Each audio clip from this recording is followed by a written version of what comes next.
mess up my sleep schedule. And What we're live. schedule? Oh, we're live. Hey. But yeah, hi and welcome to another episode of Rankum. Today, in honor of the Space circus thing called the Oscars that happened last week, we'll do top 12 best picture winners. And it's what you wanted. And I've assembled a great panel. We might have someone else join somewhere in the middle sometime. But yeah, joining us is old reliable Matt Kearns. Matt, how's it going? I don't believe it. I'm here talking about the Oscars, you damn dirty ape. Hi, I'm here. It's Charlton Heston for all of you, because you know the sign of a good impression is when you have to say who you're impersonating. I'm here. Popular to contrary belief, being Manny not letting me on his freaking show. I have seen movies that have won Oscars. Not over that, by the way. So here I am to prove that fact. Also joining us, he hosts the Oscar show. Manning, how's it going? I am ready to be proven wrong tonight, Kearns. I am ready for you to take me away and show me the whole new world of movies that you indeed know. But no, I am actually super excited. I don't have to host anything for this little period. I have a break. So you're in charge of all this. I'm just showing up is my favorite part of this aspect. So it's a pleasure to be here. It's wonderful. Yeah, and he didn't totally get distracted by watching The Apartment at all. Not at all. No. and joining us for the very first time on Rankum, you would have heard him on Gone with the Wind so many times. It's Ryan. Okay. Ryan, how's it going? That's how we're starting that. Okay. Great, Malcolm. Pleasure to be here. I'm excited to talk about some of the best movies ever made. But yeah, how the show works is we do a roundtable discussion about this, and because at the moment we've got 4 people, so the person who nominates the movie, their vote won't count. It'll be down to the other 3 if it gets on the list. If Jake turns up, then it'll go be the majority vote as per normal. But before we actually start, I thought I'd introduce a new segment to this because, as you know, I do put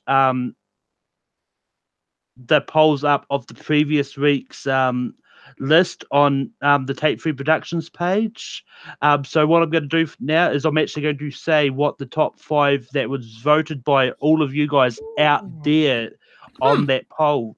Well, because is that way? It's just it gets What was you guys. last week's Rankum? Last week's Rankum was trilogies. Oh yeah, used to be. That one. Yeah. but the poll results for the trilogies Rankum, at number 5, the Cornetto trilogy came in. At number 4 was the number 1 on the show, which was Back to the Future. Number 3 was the Dark Knight trilogy. Second was Toy Story. And first, by a long margin, it should have been number 1 on the show, but Lord of the Rings. That was number 1 on the according to the poll. Okay. So obviously the fans agree that Back to the Future shouldn't have been number 1, but anyway, we'll get to the show, and I'm going to go to Matt. Matt, what's the first movie you're going to nominate for the list? So, the first movie I'm going to nominate, it's hilarious that I did a Charlton Heston impersonation because the first movie I'm nominating is going to be 1956. No, that's completely wrong. It's Ben-Hur. Close. Ben-Hur, to me, when I was looking at the list of movies that have won Best Picture, it embodies all the great things, like all the Oscars. Like, it has great cinematography, great music, great acting, great visual effects. And it puts into this amazing package. I mean, the movie is one of, I think, only 3 movies to win The Big 11, I believe it is. It's a fantastic movie. Sure, it's on the long side, but I wouldn't want it any shorter. It's the definition of epic filmmaking. So my first nomination is Ben-Hur. Manning, what do you say about Ben-Hur? That's a good pick, and yeah, no, I don't want to go into this long thing about how I have my evolution of Ben-Hur has changed from like someone being like as a kid, this is boring, to like, oh, it's a cinematic epic masterpiece that we have created, that has been created. But there's another epic on the Oscars that I personally would put a little higher. But I love this so much that I'm just going to go say yes because I love Ben-Hur. It is on my longer list, but I'm going to go ahead and do it because I love Ben-Hur. Good choice. Good choice. Ryan, what do you say about Ben-Hur? Oh, what's there to say about Ben-Hur? I mean, it has one of the best scenes in movie history. It's it's an impeccably like interesting and constructed story. I think at times the acting falters a little bit for me. But it's a great piece of filmmaking. If you ever get a chance to see it on a film reel, I highly recommend it, even if the film reel is damaged, because it's quite beautiful in that format. Unfortunately, I'm going to have to say no, only on account of the fact that I think there are two other epically long films that are going to make this list that I think will be more representative of that era. You're right. But that's just me. It's a great film. But ooh, Ryan's right. Oh no, I just realized that. Malcolm, you know what to do. So, sadly, it is down to me. Sadly, I have not seen Ben-Hur. I have not seen the version of Ben-Hur that won the Oscar. Oh no! I saw the most recent version. I'm so sorry. So yeah, I'm not mad. I'm just I mean, it's on my list too. You damn dirty New Zealander. Sorry, I have to do the to get into But anyway, Maddie, what is the first movie you're going to bring Can I save it? Oh no. No, that's gone. That was my number one, by the way. Just to number one. Ouch. Wait until we get to Return of the King, Manning. I said yes. I'm not the villain here. Okay. All right. Well, Ben-Hur had taken that off my list. That didn't make it. I'm gonna go ahead and shoot with one right off the gate. Casablanca. Casablanca is literally, not only do people claim it to be one of the best of all time, just because it has the quote-unquote prestige, it literally is still one of the best films of all time. What we have there is an impeccable script that still kind of holds up to this day. Some of the most quotable lines of all time. Like, you have, if all the gin joints, she walked into mine, or I think this is the start of Beautiful Friendship, or, play it again, Sam. Play as time goes by. I know, I realized I said that. Play as time goes by. But some of these are still some of the best, or will always have Paris. These are some of the most, this is one of the best screenplays ever put to film. Some of the best acting from Bogart and Bergman. This is also one that kind of like just takes the test of time that we still talk about to this day. Casablanca is one that I think we would be crazy to not have on this list. Ryan, what do you say about Casablanca? I think that Manning is really absolutely on point. I think this is one of the best films ever made. It is pitch perfect from start to finish. Beautifully shot, beautifully acted. I think it needs to be on this list. So I'm a yes. Yeah, I mean, Casablanca is going to be yes for me. It is on the lower scale of my own personal best picture list, but it's a good movie, and I don't have a problem with it being on the list. Matt, what would you have said? I think I'm gonna quote Martin Riggs when he says, you think I'm crazy? It's no secret. Manny knows this since he joined Take 3. Not a fan of Casablanca. It just never really did it for me. It's a fine made film. You'll probably see it pop up a lot Well, it depends. It's a fine made film that people quote incorrectly. It's a fine. It earns a right, I guess, to be on this list with one guy who's only seen a shitty version of Ben-Hur. Wow. Just going for the deep cuts. Well, hey, you know what, Kearns? If you had said yes, I would say this would be the start of a beautiful friendship, or the beginning of a beautiful friendship, more accurately. But I'm fine with this being non-existent friendship. So. It's all right. Go back where you came from. Leave this place of Casablanca. Anyway, Ryan, man. it's back to you for your. It's down to you for your first nomination. Well, since it sounds like this is going to be an argument of sorts, and we might as well get it out of the way now. And I will nominate what is personally my favorite movie of all time, and that would be Lord of the Rings: The Return of the King. There we go. There we go. From 2003. There we go. I think that this film it embodies everything that you want in a movie. It's funny, it's heartwarming, it's dramatic, it's got great action. Like literally in that 3 hour and 40-minute or whatever it is package, I think that's the extended edition. Anyways, in that huge package, they've just brought together everything. This world that Peter Jackson built off of Tolkien's work just culminates beautifully in this piece. And I think that it, especially of everything that's come out in the last 20 years, it belongs on this list, unlike most others.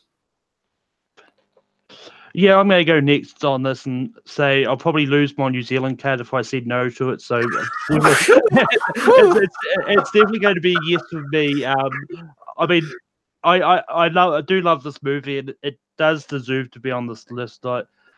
There's a reason that at the moment it says the only sort of movie you could consider to be sort of in the nerd sphere, geek sphere, to actually win the big Best Picture Oscar. But yeah, Matt, what do you say about Return of the King? What do I say about the Return of the King? Well, a year ago, this would have been an extremely simple answer, which would have been no, it's Lord of the Rings. They suck. But sadly, the fucking members here, Take 3 broke me, and I like Lord of the Rings now. So I have to say yes. Wait, we broke you? When? Where have you been? Oh, I guess someone doesn't listen to Rhyme and Reason. No, I'm gonna say I lost one. No, I haven't had a chance to at the moment. When is that? What episode was that? Episode 9, all about Lord of the Rings. Well, right. I'm going to watch that now as we after this. Well, Manning, I can't wait to see your next nominations. When's the last episode you watched of Gone with the Wind over there? Huh? The last one I watched it with Malcolm when you guys went over the winners of the Take 3 Oscars. We listened to the episode together. The one after, but okay, that was 2 episodes ago. It was pretty good. You pass. But anyway, Manning, what would you have said about Lord of the Rings? Yes. I can't add anything else. Yes. There's nothing else to say. Manning got on this call, and I was like, I'm so excited. My good buddy Manning's here, but now I'm just like, Manning's just a jerk. I watched the first 8 minutes, and then I had to pause it, and I never went back to it. Screw you. I'm so a horrible human being. I mean, it just happens to be on the wall behind Manning as well. So, well, here it's up right now. Everyone, go watch it. Well,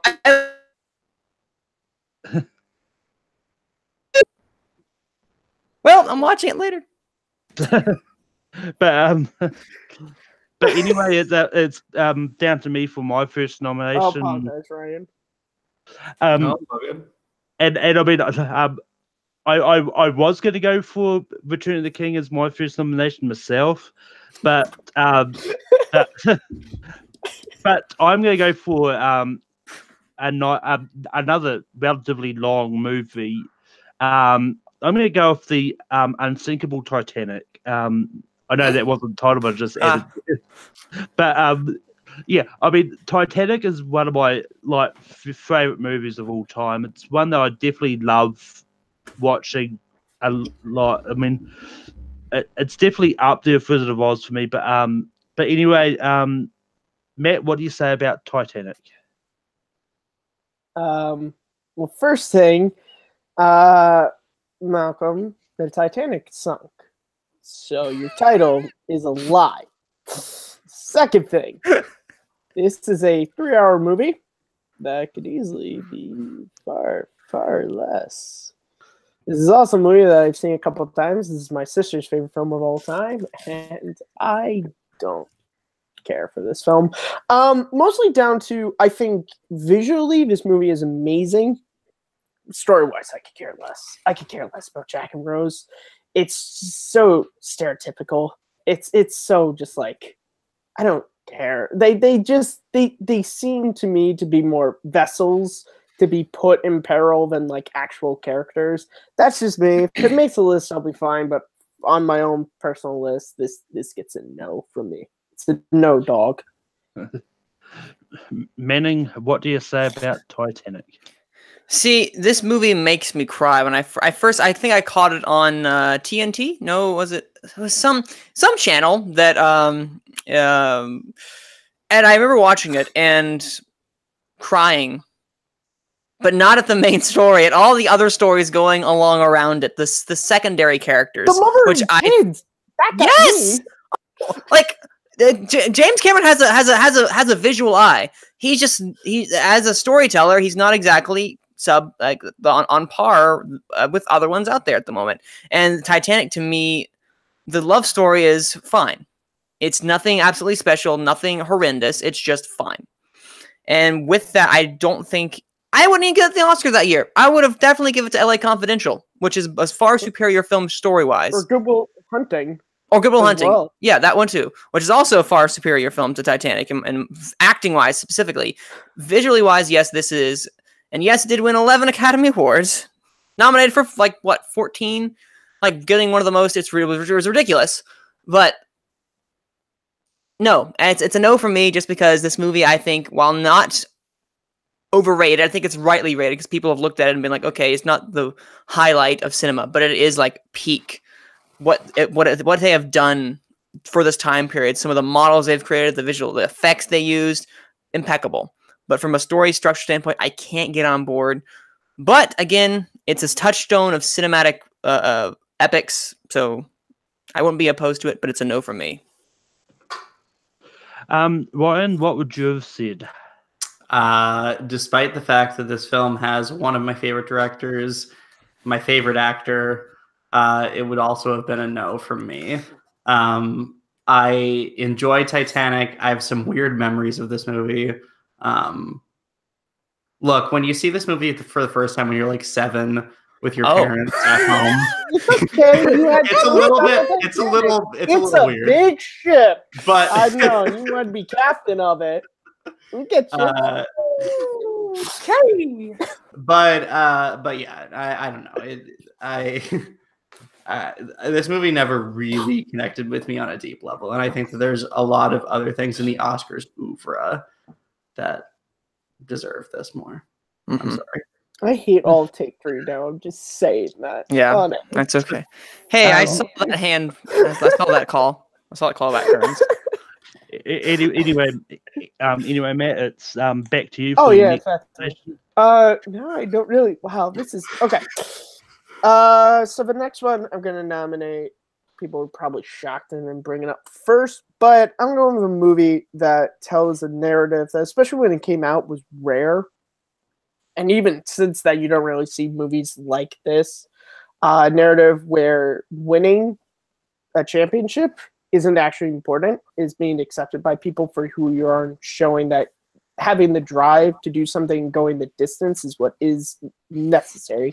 I'm going with 1976's Rocky. This is one of my all-time favorite films. Again, like I said, I think the narrative of this movie was different, especially for a sports film, and it's just a wonderful, wonderful movie. So that is my... All right. Manning, what do you say about Rocky? Literally, the moment you said "Go the Distance," I thought of Hercules, and now that song's just playing in my head. I will find my way. I was like, I can go the distance. so good, great song. No, but I watched Rocky, and I wish I could connect with it the same way you do, Kearns. I literally do, because I know you have a passion for this film, so much so. I watched it twice, and I just haven't I have so much so the Rocky, this trilogy is saga, series of films. What do you want to refer to it as? Yeah, I call it the saga. The saga? Okay, this Rocky saga. that's a strange way to think of it, but it's not incorrect. The Rocky saga is something I've never watched all the way through, just because I can't really get into the character of Rocky. I can't get into the story, because I guess I've been either hyped it up too much from people, or I'm sorry, Kearns, I see your face. It's just something that over there. You've never had to struggle for anything. No, well, I think it's done better in some other films before, but I was late to this film, so hearing about it and then seeing other films do it in ways that I feel like were better, I'm gonna have to say no for Rocky. And I know people are gonna hate me. I know I'm in the minority. Rocky, and I think most boxing movies I haven't really maybe sports movies. You might actually like Rocky 2 more. I'm honestly suggesting. Will I? Rocky 2. I'm gonna hold you to that. Rocky 2. We'll talk off air, because Rocky 2 is really I'll look into it. Ryan, what do you say about Rocky? You're putting me in a weird position here, because I don't want to be mean. That went out the window a long time ago, man. Wow. But you can't get any meaner than my so-called friends. So, wow. I've come a long way on Rocky. I really hated it as a child, and I've grown to like the movie, and I think it's a good movie. I just don't really care about his character, and I think if you don't care about his character, then the movie as a whole is a little bit, I don't know, undeveloped. Cliche? Oh. It's, it's not cliche in a lot of ways, and it was really interesting for its time, and I think that it's very well made and very well put together. But again, I just I don't know, when I think of movies, it's not one that just it's not one that calls me. So but again, I feel like I'm voting no to so many movies here. I was going to say, but I don't know. Want to speak calls? I'm gonna call Tom Dagnino and get him in on. There you go. You know What I say. Fuck. I'm literally gonna take names. You will not like goldfish. I'm sorry. I have to say no. I just can't do Rocky. I'm sorry. Ouch. Well, We've lost Kearns. We've lost. Well, Welcome. well, I mean, sadly, even if Ryan said yes, I don't know what else. I don't know what else I could have said about Rocky, apart from it came out in '76. It stars Sylvester Stallone. I still haven't got around to seeing we've been it. friends for 2 years and you never watched Rocky once. I watched like 60 hours of Lord of the Rings for you. You can't spend 2 hours to watch Rocky? He's got a point. Yeah, I can't argue with that one. That's a good argument. Well, I mean, I can't counter that. Yes, you can. I mean, the part of the reason I haven't seen it is that it's not on Netflix in New Zealand yet. I don't want to pirate it, and every time I go to the video store to hire it out, it's already been hired out by someone else. It's so free on YouTube. Wait, what? Not in New Zealand. It's one of YouTube's free with you get ads, but Rocky's one of the movies that is free on YouTube. Actually, that's still going on. We don't get that in New Zealand. You still have a video store, though. That's the best thing I've learned in this conversation.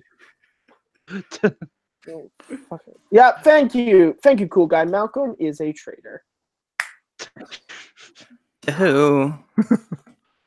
But anyway, Manning, it's it's down to you for your next nomination.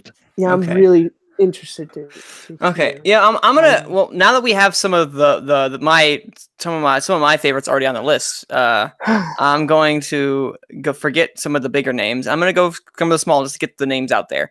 This is one that I'm not sure how many if everyone has seen, but it's one that I think is criminally underrated, or maybe it's rightly rated, just not seen enough, and that is Amadeus.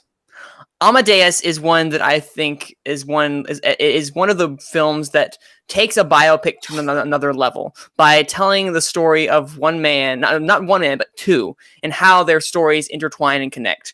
It is a movie that I believe, since like Silence of the Lambs and One Flew, has gotten like the top 5 that it needs to do. Picture, director, everything that's needed in some category, at least nominated, I believe. This is a movie that is transcendent for the biopic genre, and what could have been traditional did something creative, interesting. F. Murray Abraham's fantastic. Tom Hulce is amazing. They take the character of Mozart and make him into this tragic character, if you will, but also make the main character a villain, but a hero at the same time in his own mind. You sympathize with him, but you see that what he has done to bring him to where he is.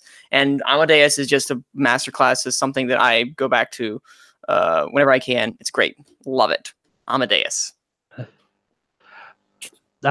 So Ryan, are you going to rock me Amadeus? I can't rightly vote on Amadeus because I don't. I saw it when I was very young, and I don't remember it well enough to adequately express an opinion. So I can't. That's fair. Vote on this one. Yeah, I mean, I've only seen probably about half an hour of Amadeus, so yeah, I can't really say yes to it myself. That's a half hour more than some people. Matt, have you seen Amadeus? Of course I've seen Amadeus.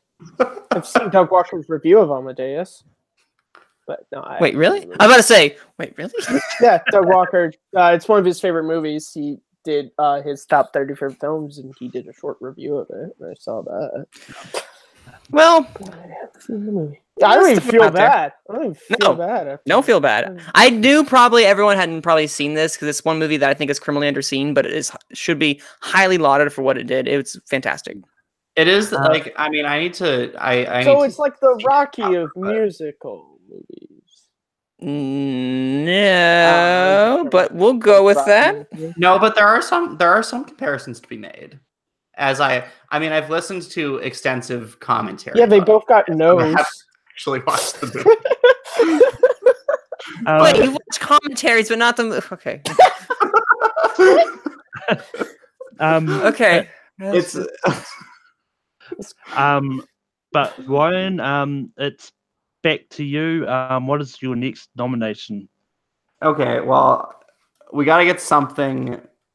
Okay, I don't want to make a joke about this. This is a very serious movie that needs to be on this list, and that is, giving some representation to the 1990s, putting on 1993's Schindler's List.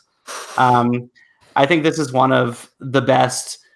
I mean, I think it's one of the best movies ever made, but I also think that it's more of a cultural artifact about the Holocaust and about this period, and documents or it doesn't document, but it narratively shows this real life figure and the work that he did to save many, many lives, while not shying away from the horror. It really showed something.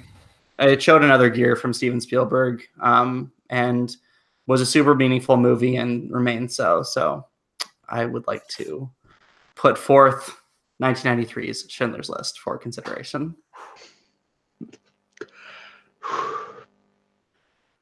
So I was hoping not to say this too much this episode, but there was a lot of Best Picture winners I've not seen, and that is one of them. Although they are re-releasing it in theatres soon in New Zealand, so I'm going to try and see it then. But yeah, Matt, what do you say about Schindler's List? Schindler's List is one of my favorite Steven Spielberg movies. It is one of my favorite Liam Neeson performances. Is a wonderful, beautiful movie that tackles like a really hard subject, and Spielberg doesn't really shy away from it, and it gets it. Yes, it's a fantastic movie. And Manning, what do you say about Schindler's List? Schindler's List is also one of those definitely that is on my list. It is a masterclass and might be his best work in directing yet. Like I may like other Spielberg films just a bit more for personal reasons, but from an artistic standpoint, it's an impeccable film. Like it's phenomenal. Absolutely, yes. And Schindler's List makes it. And we've gone through this twice and only got 3 on the list, so we're doing well. Sounds about this right. But anyway, it's back to me, and I'm going to go for a very old movie. This is a really great movie. I actually starred in a play version of this myself, and I'm going to go for A Man for All Seasons. This is a great movie about Sir Thomas More, and like he works for Henry VIII, and the plot. I haven't seen it in recent enough to sort of remember the plot, but too much. But it's just one of those ones which is pretty lovely story, and I really do love a lot of period pieces, and I do think this is a great one to be on the list because I believe it's Philip Schofield who's Thomas More. So, but anyway, Matt, what do you say about A Man for All Seasons? I didn't even know if it was a movie until you just said it. So that's a no. Well, Manning, what do you say about A Man for All Seasons? I gotta admit, props for coming in with that pick because I 100% forgot about this film. I caught this on TCM a while ago, and I actually really enjoyed it. It's also it is Paul Schofield, so you're super close. But yeah, it is a really good movie. Particularly his performance, something I really love. Robert Shaw, I also really loved. As Henry VIII. Henry VIII, right? It's not. Yeah, eighth. Yeah, Henry VIII. I was about to say, but there are other movies that I like a lot more than this one in particular. So I'm gonna have to say no, but I give you props for saying that one because that's man, that is a good pull. That is a good pull. But and Ryan, what would you have said about A Man for All Seasons? Unfortunately, I have not seen A Man from All Seasons, so I can't judge it positively or negatively.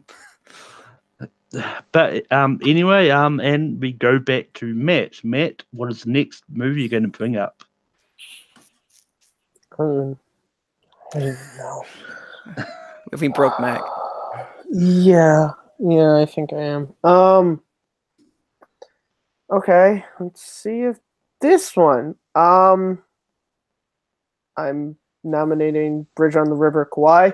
This movie is one of the all-time great war films. Alec Guinness gives what I think is probably my favorite Oscar-winning performance in a movie. I mean, this movie, it's a war film, but it doesn't really focus. Like, there's a little bit of action, but it mostly is on kind of this really interesting debate that Alec Guinness is having with his soldiers, and especially when you get to the end of the movie when he realizes kind of what he's been a part of. It's just a beautiful film, and yeah. But at this point, I wouldn't be shocked if people say no. So, Bridge on the River Kwai. The Kwai? I don't know if I'm ever saying it correctly. Manning, what do you say about The Bridge over the River Kwai? This is such a good pick, too. The big conflict I'm having right now is what David Lean film do I have in my head that I want to put on? We can have You can have We got- both.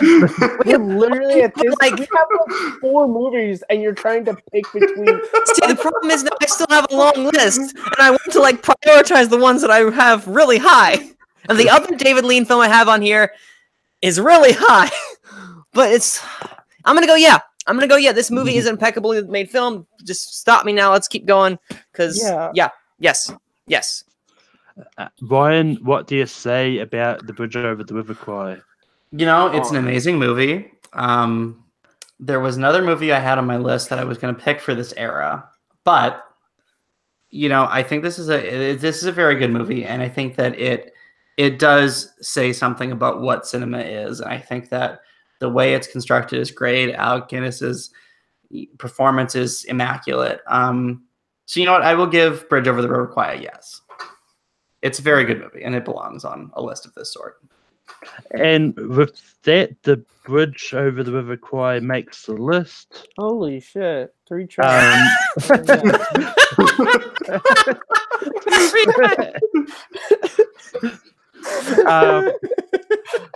This is another one of those movies I really have only seen about half an hour of, so I wouldn't. You should really change that, Malcolm. Hey, I mean that's why I decided to go through all the best picture winners on Letterboxd and actually rank them. I just hadn't got around to actually getting through them all at this Start time. with but Rocky. If you There are 91 of them. It takes a long time. They're not. Yeah. yeah, Can you even find wings anymore? Is the question. Yes. Which is actually quite available. Isn't that Really? TV? Never mind. My joke. I'm actually gonna. but anyway, it's Manning. it's back to Manning. Manning, what is the next movie you're going to bring up? Wings. Okay. Saying wings, I can't put it up. Yes, because I actively go out to watch. I'm gonna go watch. Well, actually, I probably would now that I say that out loud. No. Which one do I see? The question is now: which one do I want to put up? Do I want to put up a movie that I know might get in, or do I want to put up a movie that I know may not get a lot of recognition? I'm gonna go with the one that is the only representation for a great filmmaker who never won an Oscar, and that is Rebecca. Alfred Hitchcock is probably one of the most, next to Stanley Kubrick, probably most important and versatile directors, and just overall fantastic directors who did not win an Oscar. But this is the one movie where he both not only won Best Picture, but he got a director nomination for this movie. So somehow along the way, they've stopped liking Alfred Hitchcock after Rebecca, which is the weirdest thing ever, because Rebecca's also a fantastic film, and he's done amazing films before, but Rebecca, I think, is a fantastic touchstone of what makes The Master of Suspense work. It's a fantastic performance not performance from your leads, a great mystery. I personally love Rebecca. Joan Fontaine, fantastic. So I'm giving this the push to hopefully we can get something representation for Mr. Hitchcock, because you can sure the Academy did not. I thought he did get a few nominations after Rebecca, but wasn't he nominated for Psycho or Vertigo, which was after that? Psycho, he was not. I don't know about Vertigo. I'm gonna go double check. I feel like he got another nominations after Rebecca, but for Best Director anyway. But Ryan, Ryan, what do you say about Rebecca? So Hitchcock is one of those directors that I have a ton of blind spots on. So I really hate to say this, but I haven't seen Rebecca. I can't vote on it positively or negatively. I've said that too many times today, and I'm really sorry, guys. It's okay. Could be worse. That's why I'll join the club on saying it too many times, because yeah. Matt, have you seen Rebecca? Oh yeah, I've seen Rebecca. I see her. I just saw her on Sunday when she came over for bagels. My older sister's named Rebecca. I see Rebecca a lot. The movie? No, I've never seen the movie.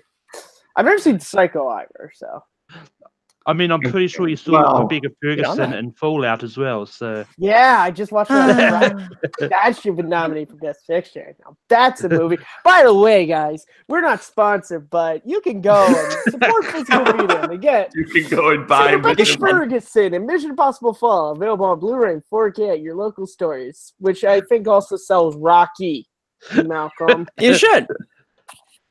And you can turn off motion smoothing on your television. Please and thank Tom you. Cruise told me how to. But anyway, we're back from the advertisement break. Ryan, what is the next movie you're going to bring up? Oh God. What do I want to go with next?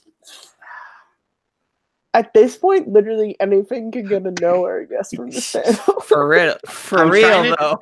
I'm trying to decide if I want to go big and bold and something I think should get on the list, or something that I think is, I don't know. You know what? Let's just go with a great movie. Let's get this David Lean debate out of the way.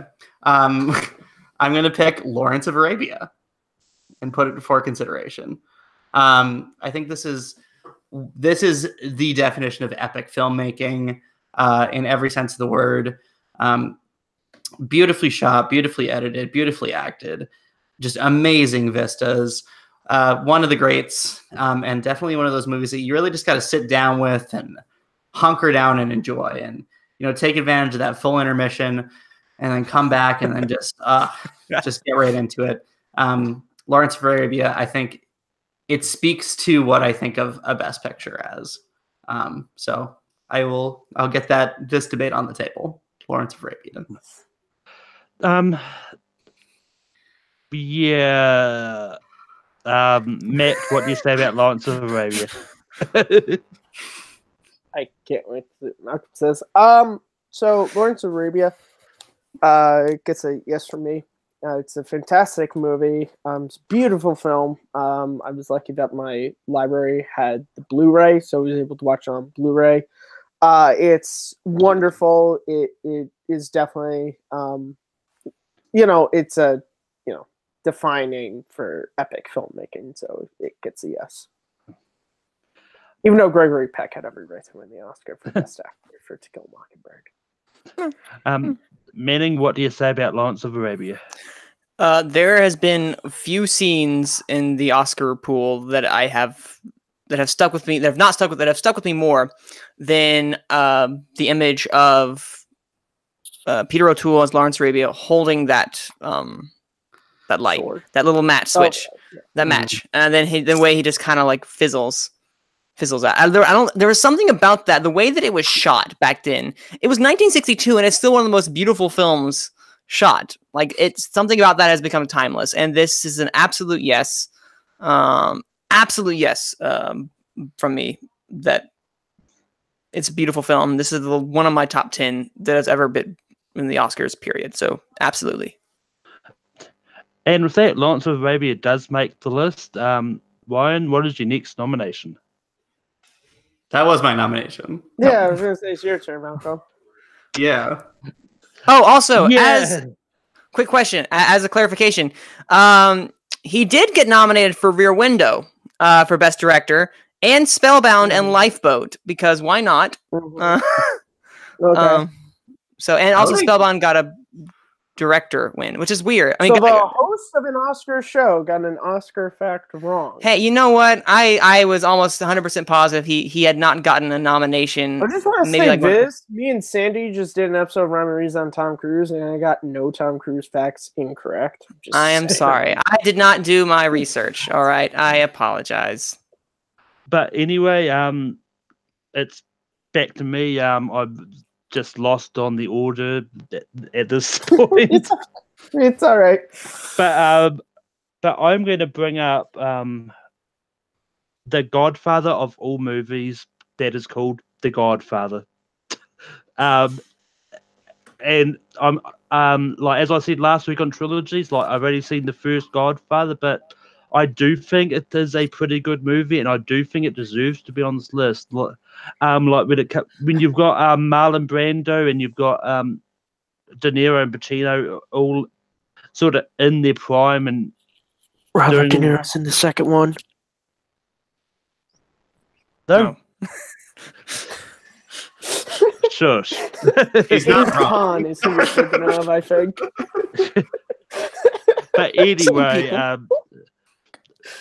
okay, apparently this has turned into Malcolm's vlog for however long this is It's going okay. to Matt go. is also wrong too. So the only person who's right apparently now is Kurtz. But anyway, Apparently Matt, not. what do you say about The Godfather?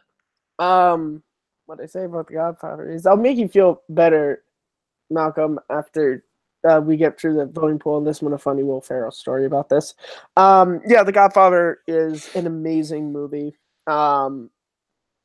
I had a choice of putting on Godfather 1 or 2 on my list. I went with Godfather 1. Even though I think Godfather 2 was a really fantastic movie. I like watching Michael's, I guess not progression, you could call it degression into evil.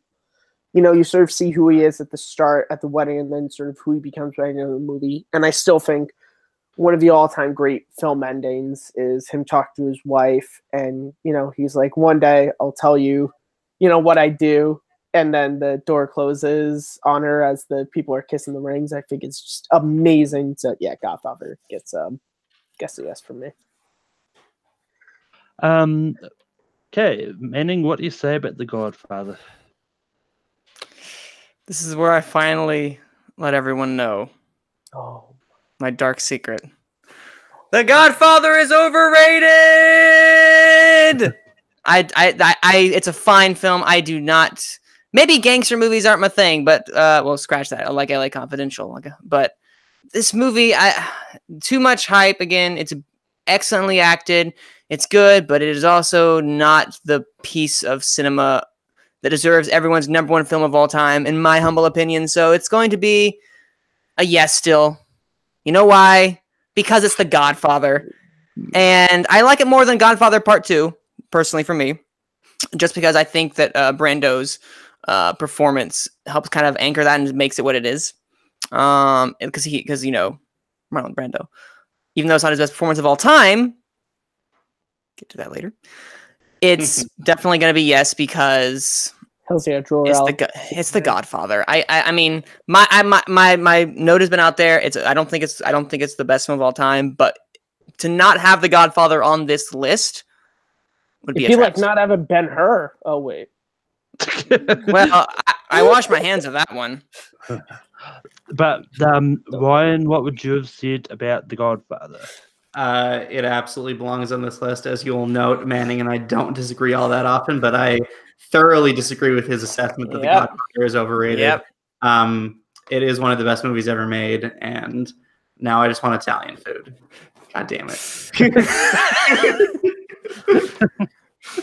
I want Italian food. But yeah, Matt, it's back to you for your next nomination. So real quick, to make you feel better, Malcolm. So Will Ferrell and James Caan did Elf together. And at the end of shooting, Will Ferrell gave James Caan a gift. And it was the Godfather trilogy DVD set with a note attached that said, the first one's good, the other two you can skip. Because, of course, Sonny James Caan's character doesn't make it out of Godfather 1. Spoiler. I hope that makes I mean, it's a horrible fate. I'm sorry. If you're watching this rankum and you haven't seen Godfather, why are you watching this rankum? That's coming from me, guys. To be fair, the number of us that have had to say we haven't seen something tonight. Yeah, but we're not spoiling Amadeus. We're spoiling The Godfather. It's like, I mean, there's not much to spoil if you kind of know the life of... Well, actually, there is. Just kidding. Keep going. They're all fictional characters. Apollonia! I'll leave that for everyone. Yeah. Oh, yeah, I forgot. Now I'm nominating. I don't even know where to go with this list anymore. So I'm just going to say this. I think an interesting thing that happens with movies is for a long time, a certain type of film is popular, and then it sort of goes out of style. For whatever reason, I think epics, especially historical epics, was one of those. It was a very popular film drama until Cleopatra kind of ruined that for all of us. But then in 1995, Mel Gibson brought it back with Braveheart, which I think is a fantastic movie. It's a movie that, even though it's over 3 hours, I watch it all the time. It is such a really powerful movie. the score, the action, the cinematography is amazing. So Braveheart is my next nomination. Braveheart is on the table. Manning, what do you say about Braveheart? Gladiator did it better. No. That's it. Yeah. Okay. Braveheart's good. Braveheart's good. Nope. Nuh-uh. Ryan, what do you say about Braveheart? I'm also a no. It's possible Gladiator did it better, but in any event, I enjoy Braveheart. It's good for what it is, but I think we have a lot of its ilk on this list. So I don't know, just didn't quite get it right. All right. See how I'm not mad because I've just given up hope on this list. It's like, okay. A couple of rounds ago, maybe, but I'm like, and that saved me for saying I haven't seen it. Oh no! Malcolm, I'll give you a pass on that one, but freaking Rocky. No, my story for having never seen Braveheart is actually different. It was on New Zealand Netflix until the 1st of March, and then I went to watch it in preparation for this. It was gone. So you missed out, buddy. You missed out on a fantastic movie. But anyway, I have Manning, the soundtrack actually right over there. Anyway, Manning, it's back to you for your next nomination. Okay. So just for clarification, what do we have on the list right now? We have got Casablanca, Return of the King, Schindler's List, Bridge over the River Kwai, Lawrence of Arabia, and The Godfather. That's 6, correct? Yes. Yep. Okay, we're halfway there. Okay, so now I'm going to... Okay, we have a lot of good, action-oriented films. More epics, if you will. A little drama here. But I'm gonna shake it up a bit now. We need some... It's a great comedy. We need some light-hearted fare into this. Well, I guess more light-hearted fare in comparison to what some other movies they're not for Best Picture. I'm going to put The Sound of Music, which is the best movie musical to win the Oscars ever. Like, there are some fantastic scenes, some other ones. There's some in like American in Paris, and then there's some that are kind of like did not age well, like Gigi, which holy cow did that not age well. But The Sound of Music is one that has. I finished the chili. I was like, I don't think that was aged well when it came out. Okay, you only got better and then it got bad again. No, Gigi. It's don't good. Skip it. It's not good. Skip it. But The Sound of Music is one that has stood the test of time, anchored by Julie Andrews' charismatic performance, Christopher Plummer being amazing as always, and then some music like dear. Let's make this a sing-along while we're at it and just start singing. The hills are alive. No, absolutely. Sound of Music is the movie musical to win Best Picture that still stands after all these years. I bring it to the table. Ryan, is The Sound of Music one of your favorite things?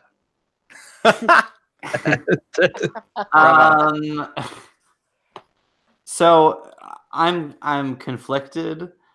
And I hope that the other two of you say yes, because I hope it's on this list in a way. But in my good conscience, I can't. Because wow. I think Manning is right that this is the best musical to win Best Picture. But relative to its genre, I don't think it hits that upper echelon, really. And I don't know, like I watch this movie and it doesn't, I can't really describe why it doesn't speak to me, but it just doesn't.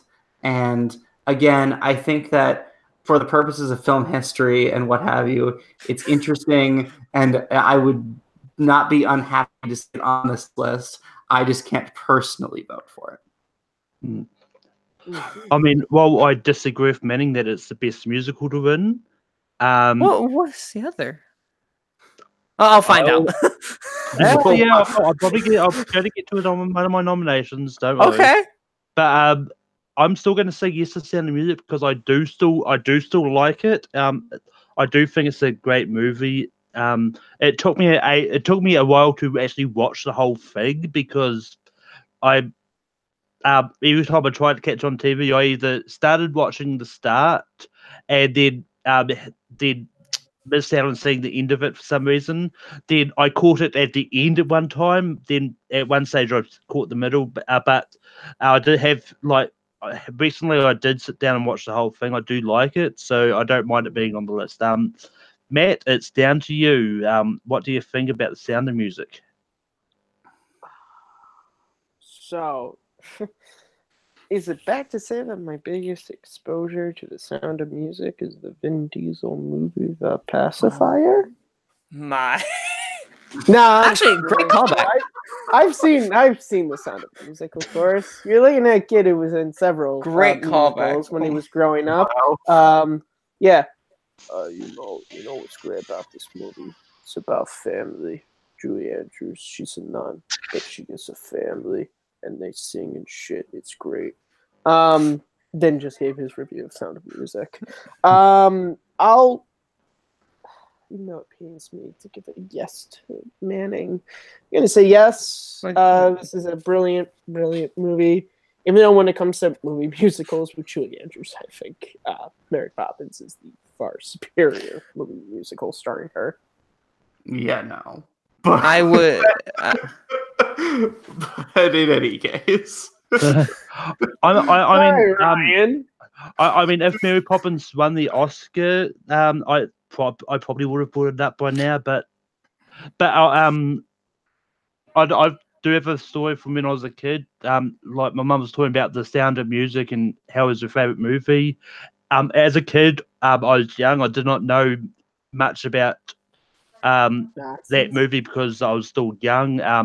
When she was talking about it, I just simply looked at her and asked, how can you watch the Sound of Music? You can't see music. You can't see music notes floating around. Wow, smart kid. Fantasia would have really messed with you, Malcolm. But anyway, Great movie. But Manning, it's back to you. What is the next movie you're going to bring up? Didn't I just bring up that would be me. No. Yes, you did. Let's say, Boy, that's back to you. You're losing your composure there, Malcolm. You know what? I'll go with something distinctly more recent. Unfortunately, it's another depressing movie, but also one I think is important. I'm going to go with 12 Years a Slave. I really like this movie. I think that it's very well acted, very well made, and I think that I think that most people realize that slavery is horrible, but I think that that really painting the picture for people in a very stark way has a sort of cinematic power that I think has value. And I think that Steve McQueen directed this movie brilliantly. And that's why I am nominating 12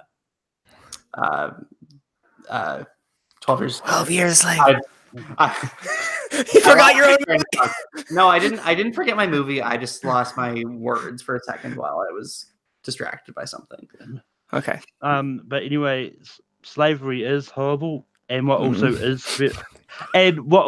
very horrible is the fact I haven't seen this movie. Wow. Malcolm's getting really good at you're getting really good at segueing from the fact you haven't seen many movies. Great comments. I mean, I've seen movies. I just haven't seen a lot of the ones you bring Best Picture winners. Yeah, Manning, what do you say about 12 Years a Slave? Oh yeah, this is also on my list. Absolutely, I am so glad Ryan said it because I don't have to say it myself, and I can say something else later down the road. But this is an absolutely great film from Steve McQueen. Chiwetel Ejiofor should have won that Oscar. I'm sorry, Matthew McConaughey. You are good. I loved your reconnaissance, but what Chiwetel Ejiofor did is just coming out of nowhere like that. From what last thing I remember him from prior was Children of Men, and he was a supporting character in that, and having this big lead performance blew it out of the water. And then Lupita, you can't. This was her breakout moment. Literally, this was her breakout moment, and seeing her just kind of transcend and taking that Oscar, deservedly so, that year. Can't get any better than that. 100% yes. Yeah. But yeah, and even though you can't see Matt, he's away doing some special important business. But he says in the Hangouts chat that he does say no to 12 Years a Slave. So, Well, Sad. you know. That's but sad. but anyway, it's back to me, and I'm going for my favorite musical that has won an Oscar is La La Land. It won the Oscar for about 2 minutes. La La Land is the greatest movie since Citizen Kane. But I'm back to Quiet, anyway, Scott Mance. but anyway, in all seriousness, I am going for another musical, and I'm going for the ever loving Oliver. I really do love this movie. It's definitely, to me, it's one of the most interesting takes of the book Oliver Twist, which I loved as a kid because I was forced to read it for English one year, and I've loved it ever since then.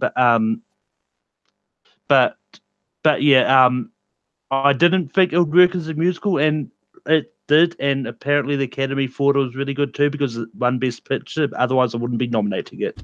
But Matt, what do you say about Oliver? When I was a kid once, my parents bought Oliver on DVD. They sat down, me and my siblings, to watch Oliver. And I did. And I was like, what is this? I haven't gone back to watch it since, so it's a no for me, dog. Manning, what do you say about Oliver? I'm looking at what it won against in 1968, trying to see, like, is there something else that was better? Funny Girl, Lion in Winter, Rachel, Romeo and Juliet. Nothing exactly that's like, Lion in Winter's. The 68 version is really good. I mean, like, but it's not one that you look back. Well, I guess that has like. All right. It's not one you go back to. Right. I guess Lion in Winter for Funny Girl is closer, but Oliver, I guess, of that year, just because it's been a cultural, I guess, touchstone for musicals, it's not one I particularly enjoy that much. It has some great musical numbers.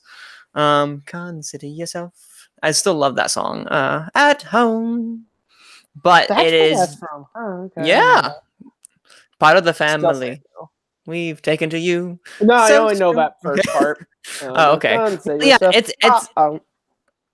it's gonna be a no just because we're getting close to the end, and there's still another musical I'd put on before this, even though not a lot of musicals have won. You almost had me. I believed you for like a few seconds that La La Land won Best Picture. Then I realized, oh wait, no, Moonlight did. I still to this day forget, and then it's because that has just been in our minds for so long. Sadly, Oliver doesn't make the list. Ryan, what would you have said? I would have also said no. I was not a fan of Oliver. I think yeah.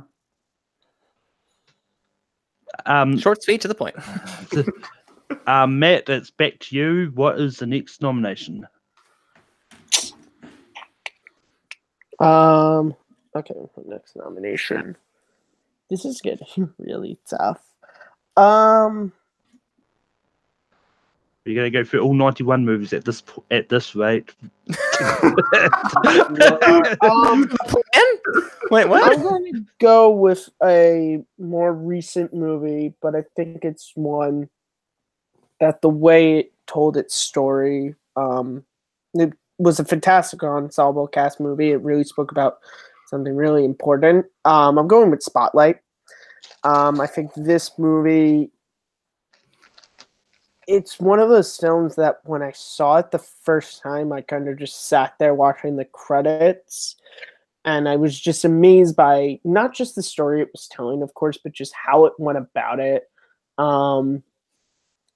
Michael Keaton, Mark Ruffalo, Rachel McAdams, Liev Schreiber, like that entire cast just put the 110% effort into telling this fantastic story, and just I don't know, it's a movie that I really like to revisit a lot, along with All the President's Men when it comes to movies about newspapers, I guess. But All the President's Men wasn't a winner, sadly. So yeah, Spotlight. Manning, what do you say about Spotlight? Come back. I'm still thinking in my head right now. Ryan, what do you say about Spotlight? I give it a big ol' yes. I love Spotlight. I think it's one of the truly great movies of this decade. And if we can't have 12 Years a Slave on this list, Spotlight is a deserving representative of this decade. I think that it is, it just edges out Moonlight for me as amongst the Best Picture winners of the past 8 years. And I think it's a superb film, beautifully made, beautifully acted, about something really important, had something to say, encouraged good journalism instead of like this sort of botched, like crappy journalism we see for in most things today. So yeah. I'm glad that you nominated this, Matt, and I hope it makes the list. So it's a yes from me.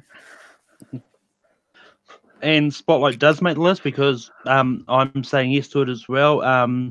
I saw this pretty recently, and I loved it pretty much, and it's just one that I'm definitely going to go back to watch again. Yeah, it's good because it has a message, but it doesn't beat you over the head with it. Yeah, like it has a message and it explains it to you, but it doesn't go, "Hey, this is our message. This is important." And anyway, Manny, what would you sit on Spotlight? And it's also your next nomination as well. Well, thank you. But I took it away from me for a second because I wanted to think back. 'Cause I didn't have it on my list initially because I forgot about it. It's one of the most quiet Best Picture winners ever. It didn't come in with all this pomp and circumstance from that year. It was this movie that kind of transcended a lot of the stuff at the time because you had Mad Max Fury Road taking basically all the text that year. This movie winning only like screenplay and then picture, which is unheard of nowadays. I guess not nowadays, considering Green Book almost did that same feat. But Spotlight is a far superior film to that. And I figured that a movie that is that poignant, that reflective, and that, I guess, just good, deserves to be on the list. It has so far made you think and maybe realize, yeah, that movie absolutely deserves it. So it's a yes for me. But it doesn't matter. So, all right. And moving on, I would like, this movie was just mentioned prior. I'd like to nominate Green Book. Just kidding. I'm not nominating that one. We're going to move right on. Sorry, Kearns. You don't have to say it anymore. I was broken many rounds ago. I'm sorry. Take through chat, so you didn't say anything. It's gonna roll. Anything? Well, I'm going to go ahead and nominate one. No, don't anything. Don't push it. I'm not. I'm too nice to do that. Maybe. I'm going to. We are just kind of like dwindling through my list right over here. Good Lord, guys. I'm going to nominate one that probably will not have been seen, but it's one called "You Can't Take It With You." I'm just hearing the silence now. I know not everyone has seen. Cliff, stop. Have anyone seen this before I present this? Has anyone seen this by Frank Capra? No one. No. I'm not going to nominate that one. I'm going to do that just in case so we save all our time. You're not going to be allowing that there. You did. No. I will allow it, considering I've never even heard of it. So yeah, I'm about to say it is just say Frank Capra, since Wonderful Life did not win, it is probably to me his best movie. I mean, It Happened One Night's also there, but I think Can Take With You superior for Frank Capra. So we're not going to nominate that one. So I'm going to throw out. You mean superior to It Happened One Night? Yes, not Wonderful Life. Absolutely not. No. Well, I was gonna fucking beat the shit out of you for that. Hey, that's also my top 3, Kearns. Let's chill. We agree on that. I'm gonna throw out Gladiator just because I know that movie is one that I believe is probably Ridley Scott shows how diverse of a filmmaker that he is. The man has done Alien. The man has done Thelma and Louise. He has now done Gladiator right over here. And this shows you that what he has done, including Russell Crowe, is one of the most, of the 90s specifically, fantastic actors of the generation, of what we had right there. And that was one of peak Russell Crowe. And just as a cinematography level, as an artistic level, Gladiator is one that has an emotionally daunting revenge tale and is one of the best revenge movies that we have seen. It was one Best Picture, in my opinion. So Gladiator out on the table. Ryan, what do you say about Gladiator? I love Gladiator. I really think it's a good movie. I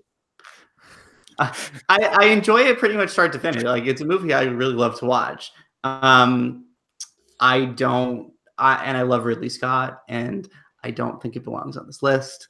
So I'm gonna vote no. But it's great, and I want it known that I love Gladiator. So fair.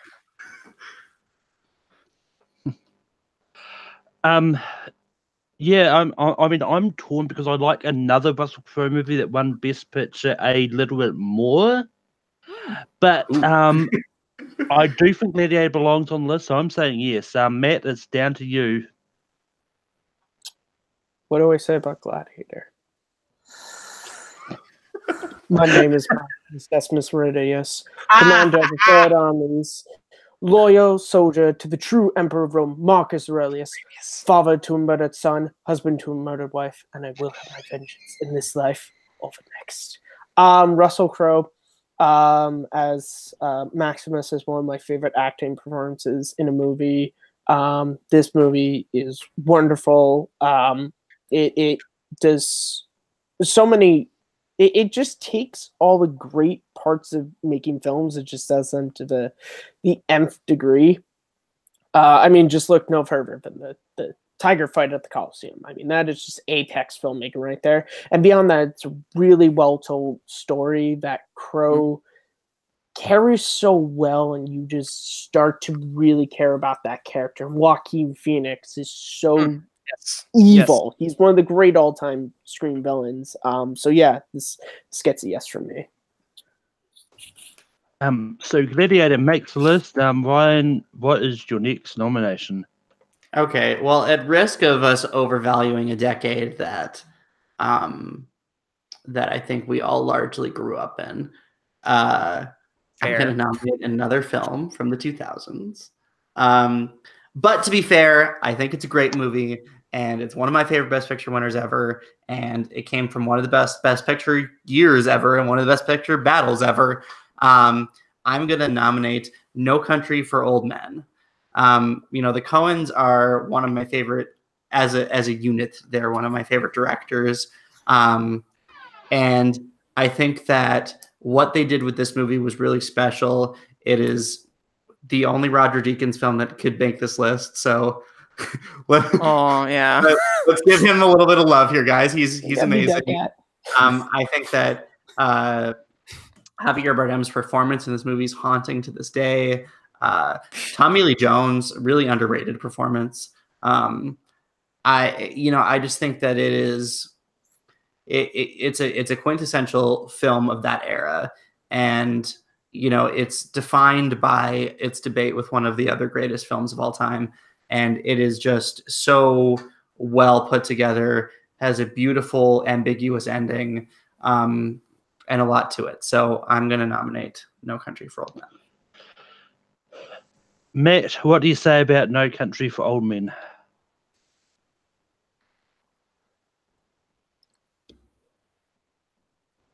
Tommy Lee Jones is really good in The Fugitive, but that didn't win Best Picture. No. He is quite good. You know who else is good? Javier Bardem. He's really good at I think I've seen him in a movie because I haven't seen No Country for Old Men. Oh no. Ouch. I mean, Javier Bardem was pretty good in Skyfall, so... Oh, yeah, that's right! I have seen him in a movie. He's also done by Roger Deakins. That's right. Yes. Wait, Roger Deakins did Skyfall? Yes, he Mhm. did. I did not know Right. that. Fun Manning, fact. what would you have said about No Country for? What do you say about No Country for Old Men? Oh, I say yes. I didn't appreciate No Country for Old Men at first. I think it's kind of, I thought it was kind of slow and boring. And then I took a film class where my professor adored Coen brothers, and we kind of dissected this movie to no end. And I'm just realizing all the little things that, like, I prefer There Will Be Blood just by a hair, but based upon the how good that Daniel Day-Lewis is in there, just because of how amazing he is. But from a directing standpoint, No Country for Old Men specifically as a movie that kind of dissects what it means, like to like it's this weird movie where there's no like real hero. There's a guy you follow, but there's no one like that's good. I mean, that's wholly good, and it kind of walks that thin line between hero, villain, and villains, and it does that beautifully. I'm gonna go yes, just because. Also, Roger Deakins, can't go wrong with that. So it's down to me. It's been a while since I've seen No Country for Old Men. And I did think the same as Manning about it. That was slow and boring. But in saying that, I do think it is one of the best Coen Brothers movies that I've seen. There's still a hell of a lot I've seen, and the only one that I really dislike is Ballad of Buster Scruggs. I just don't care for that. Ouch. But I'm going to say yes to No Country. Well, I guess that's it right now. I know what my number 12 is. Okay, fatwa on the 2000s now, guys. Yeah, We have- 2, 3. We have, That's we have well covered that decade. we have. Don't tell me what to do. Watch me do it again. Movie from the 2000s. But anyway, we've got Why couldn't Graham Boone it's taken us ages to get to this point, but we've got 2 spots left. Oh, Are you serious? Really? Yeah. Yep. 1, 2, 3, 6. Yeah. 2 spots left. wow. Oh, And I'm going to go for the other musical that has one Best Picture that I think should be on here, and that's West Side Story. I really love West Side Story. It is up there with one of my favorite musicals. It took me ages to actually watch this for the first time, but I do think it belongs in this list. Whether or not it gets high, I don't know. But Matt, what do you say about West Side Story?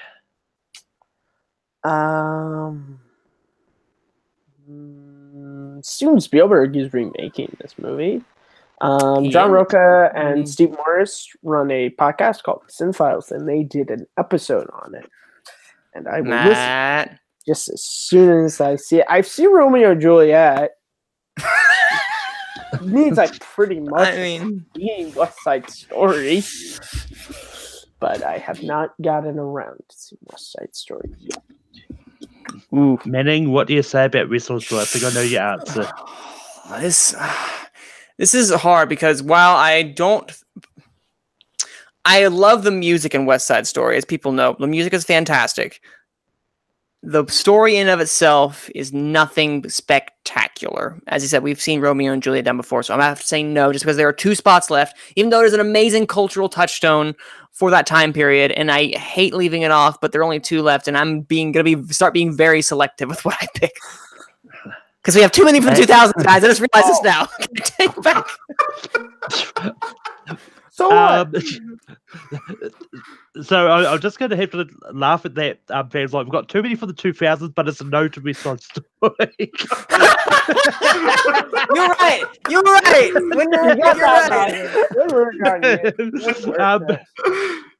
But Ryan, what would you have said to West Side Story? I would have said no. I'm not a big fan of West Side Story. It's fine. But yeah, I can't. There are too many great films left for the 2 spots that are there.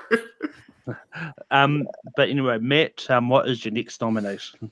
There are a lot of great films left, which is probably why, until we fill those 2 spots, my picks will get no's. But I'm gonna nominate them anyway. So my next nomination is for, I believe it came out in 75, so it would have been for the 76 Ceremonies Best Picture winner, which is One Flew Over the Cuckoo's Nest. What do you say? This movie is fantastic.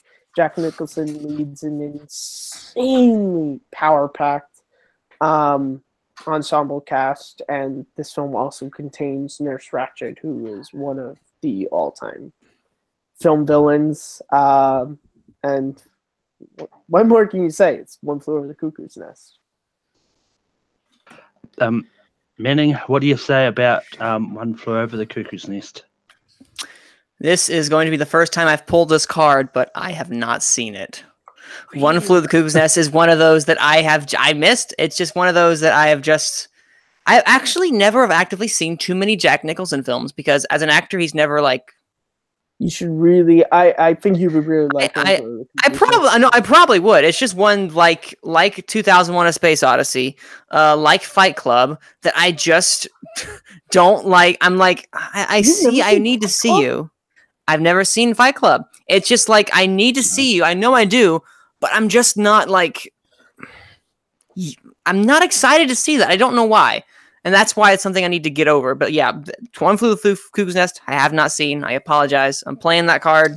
Haven't seen it. Ryan, what do you say about One Flew Over the Cuckoo's Nest? This is one of the hardest picks you could have made, because this movie is so like objectively fantastic, but it's just so difficult to watch. That there are moments that are hard, but and I don't know, like, it's so good. But they're hard in a good way. They are because you care about all the characters. They are, except for Nurse Ratched. Yeah, I can't argue that point. Like, it's One Flew Over the Cuckoo's Nest is just such a good movie, but it's just such a good movie that I don't care about. Well, that's a paradox in a sentence there, isn't it?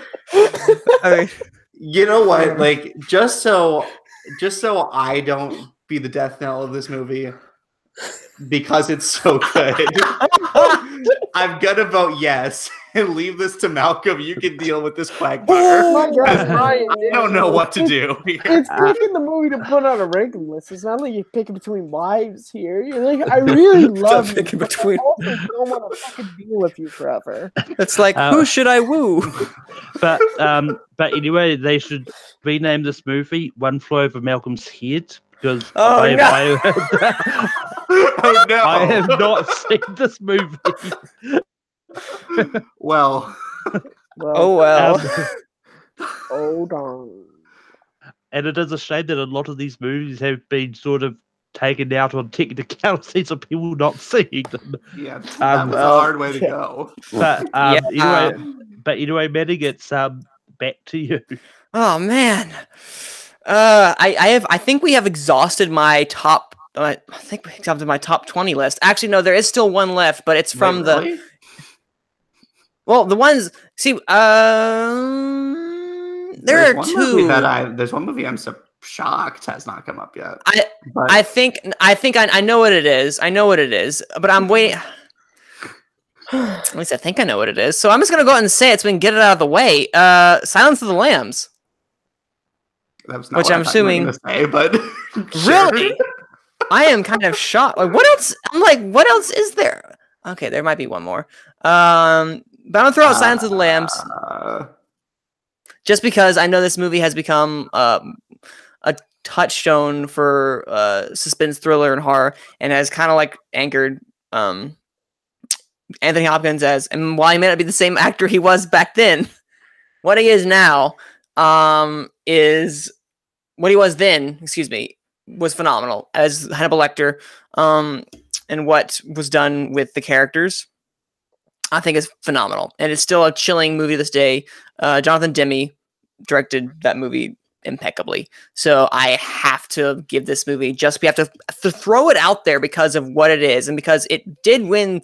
It did win like the top 5. It did win adapted screenplay, actress, actor, picture, director. Not many films can say that, and just because of what it meant for that time period, Silence of the Lambs, throwing that out there, next to the fava beans and a nice Chianti.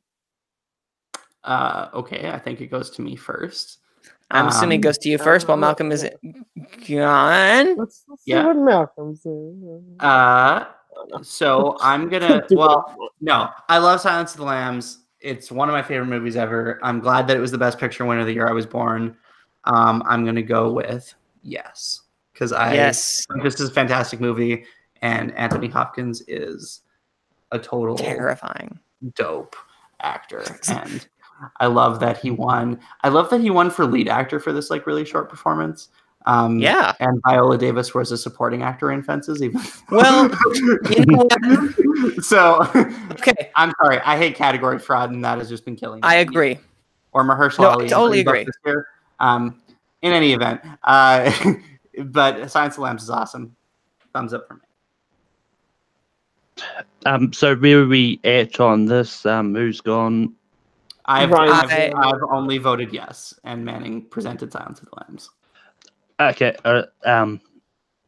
Matt, what do you say about Silence of the Lambs?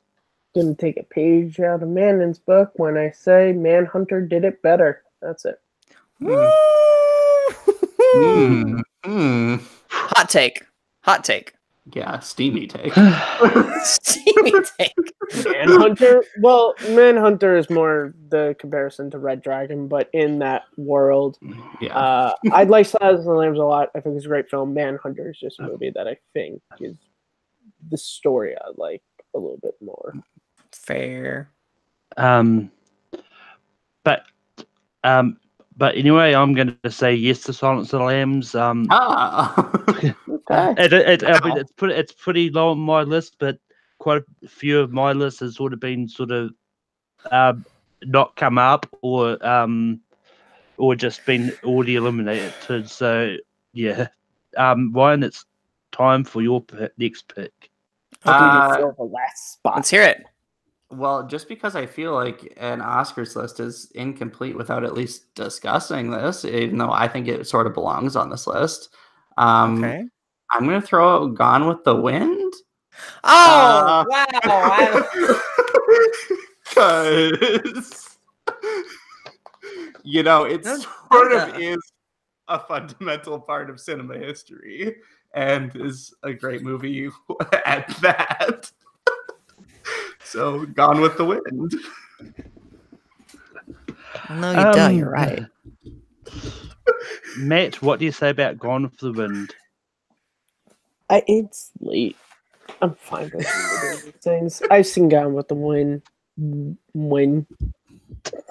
God damn it, you guys are screaming. I've seen Gone with the Wind once, and it bored the shit out of me. So, frankly, my dear, I don't give a damn about saying no. It's a no. Okay. Manning, what do you say about Gone with the Wind? Now, this is really interesting because I do think it's a cultural touchstone. I don't know why it slipped my mind. Well, I guess I know why it slipped my mind because I don't think it has aged particularly well. It is a movie that is definitely of the times, and while it's anchored by a very compelling performance by Vivien Leigh, and Clark Gable is always charismatic, this is not Victor Fleming's best work, in my opinion. His best work didn't win Best Picture. This is one movie that I'm going... See, I don't want to say no, because I feel like if I say no, I'm kind of like dissing on our entire podcast. And by doing that... Oh my God. See, so it's because this movie is in and of itself a cultural milestone.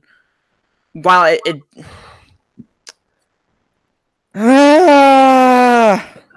because I have other films on my list, but I don't think they're gonna make it through. So I'm just because of what it is, I'm gonna say yes. It's like The Godfather. You gotta have it. Well, it's back to me. It's down to me. I like Gone with the Wind. I do like our podcast name. I like our team name in Full Metal. But But I do have to say no. Ooh. Just for strategy reasons, because I've got a couple which I think are better and should be on this list. But Ooh, okay. all right. but anyway, it's back to me. Now let's hear it.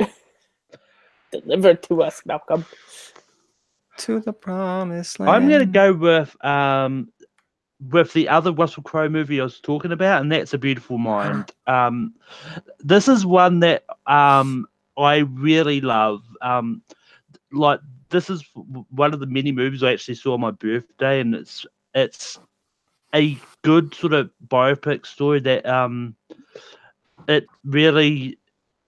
I mean, I don't know much about this guy, so I don't know sort of how much of truth is in it. But as with most biopics, you don't really know sort of how much is truth. But with this one, I think it was really true, and I think it does sort of show you what kind of guy John Nash was, and the performances and direction is all perfect in this. And I just think it's a great movie and should be in consideration.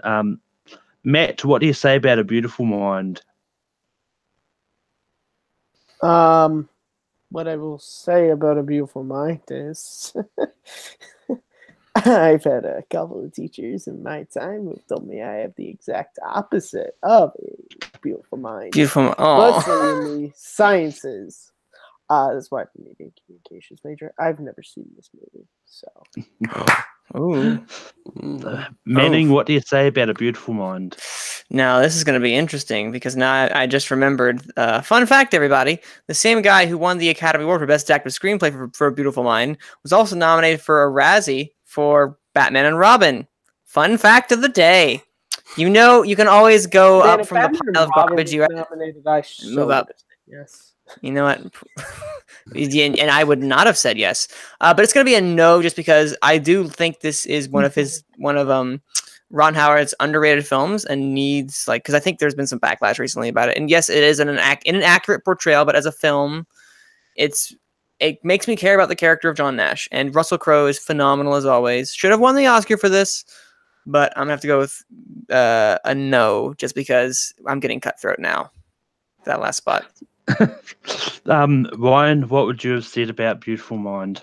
I love this movie. It's very criminal that Russell Crowe didn't win Best Actor for this. Mm-hmm. I'm still pissed off about that, which seems a little petty, but still. But I would have said no. I think that, I appreciate that we have a movie about John Nash, and, as an economics student, I'm very familiar with some of his work. I would think so.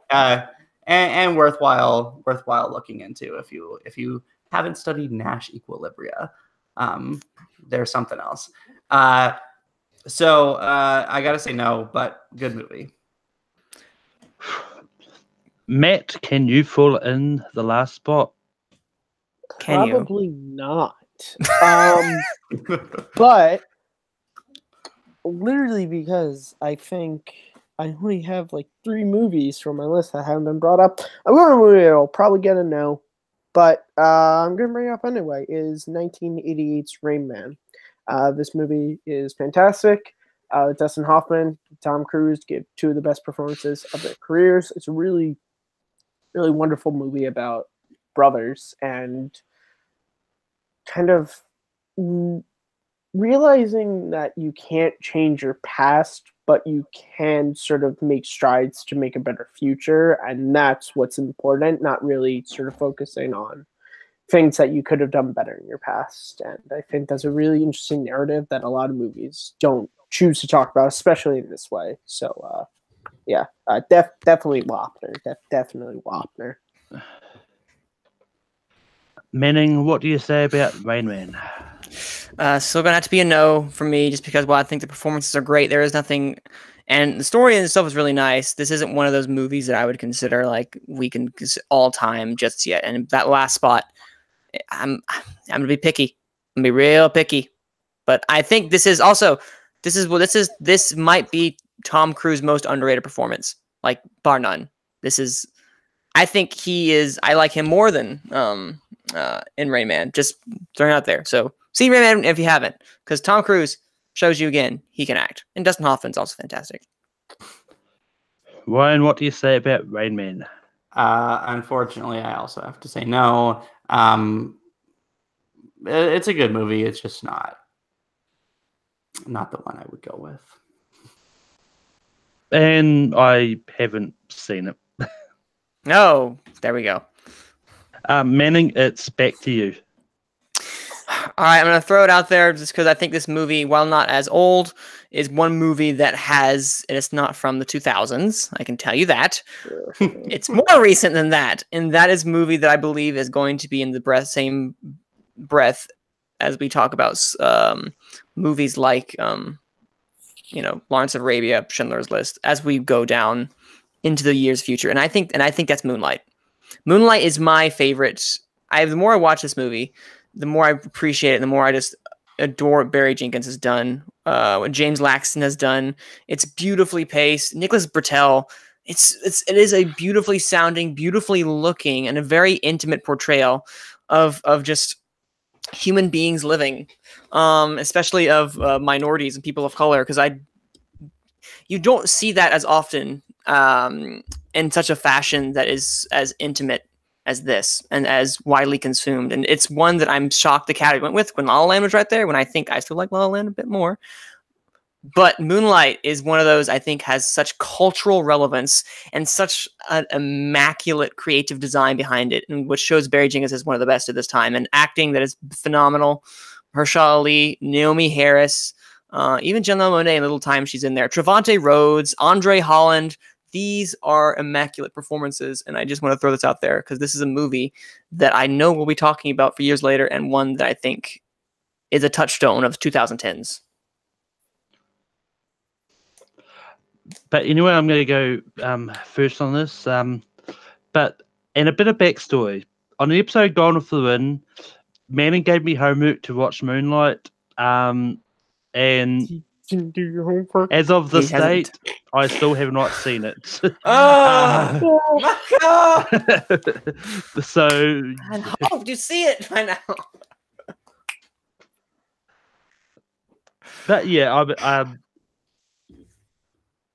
Ryan, what do you say about Moonlight? To you guys. The hand in the face is never a good thing. The moment I said this, I could see the wheels in your brain churning, tormented. So yeah, I'm tormented because it's very high on my Oscar ranking. There are a few films that we haven't selected that are above it. I know.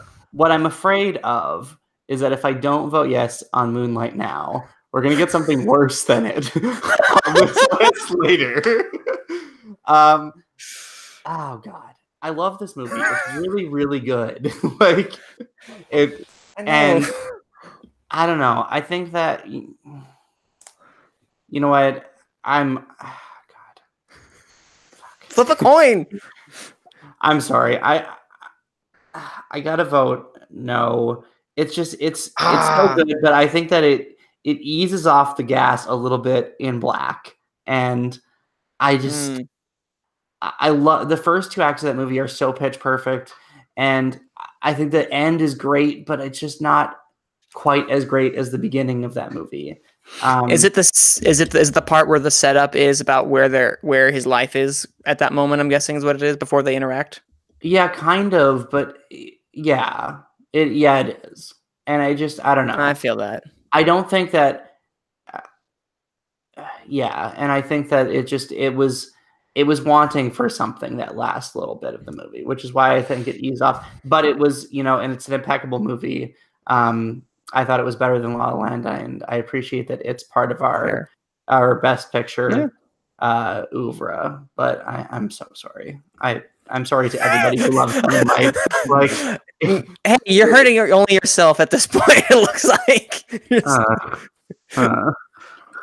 Matt, what would you have said about Moonlight?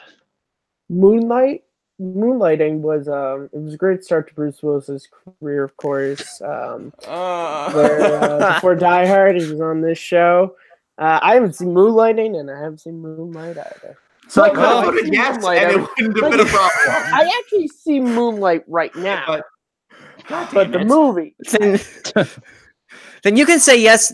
Let's pretend Ryan said yes, so he feels better about himself. Pretend like I said yes. That was why I was laughing so much when he was like, "If I don't say yes, I'm going to get some worse." I'm like, I haven't seen this movie, so I can't list anyway.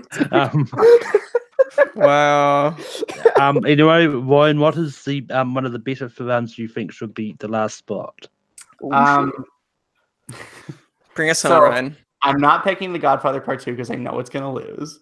I know it's immediately going to get voted down.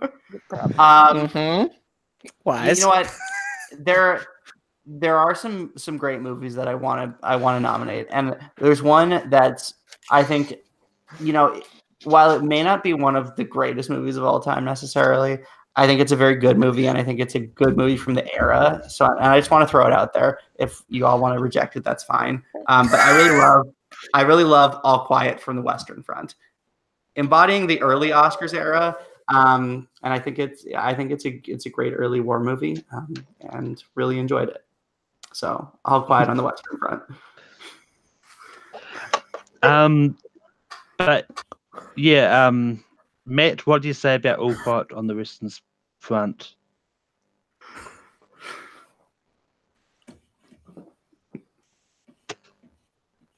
Yep. It's all quiet on the mat. All quiet on the mat. That's not seen.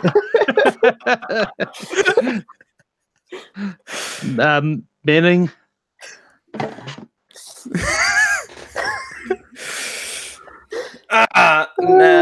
It is also quiet because Manning has not seen this movie either.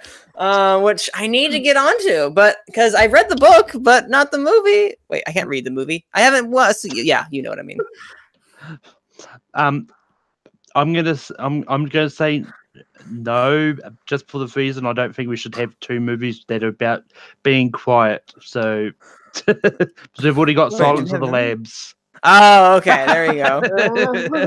I was like, what? I haven't seen All Quiet on the Western Front either.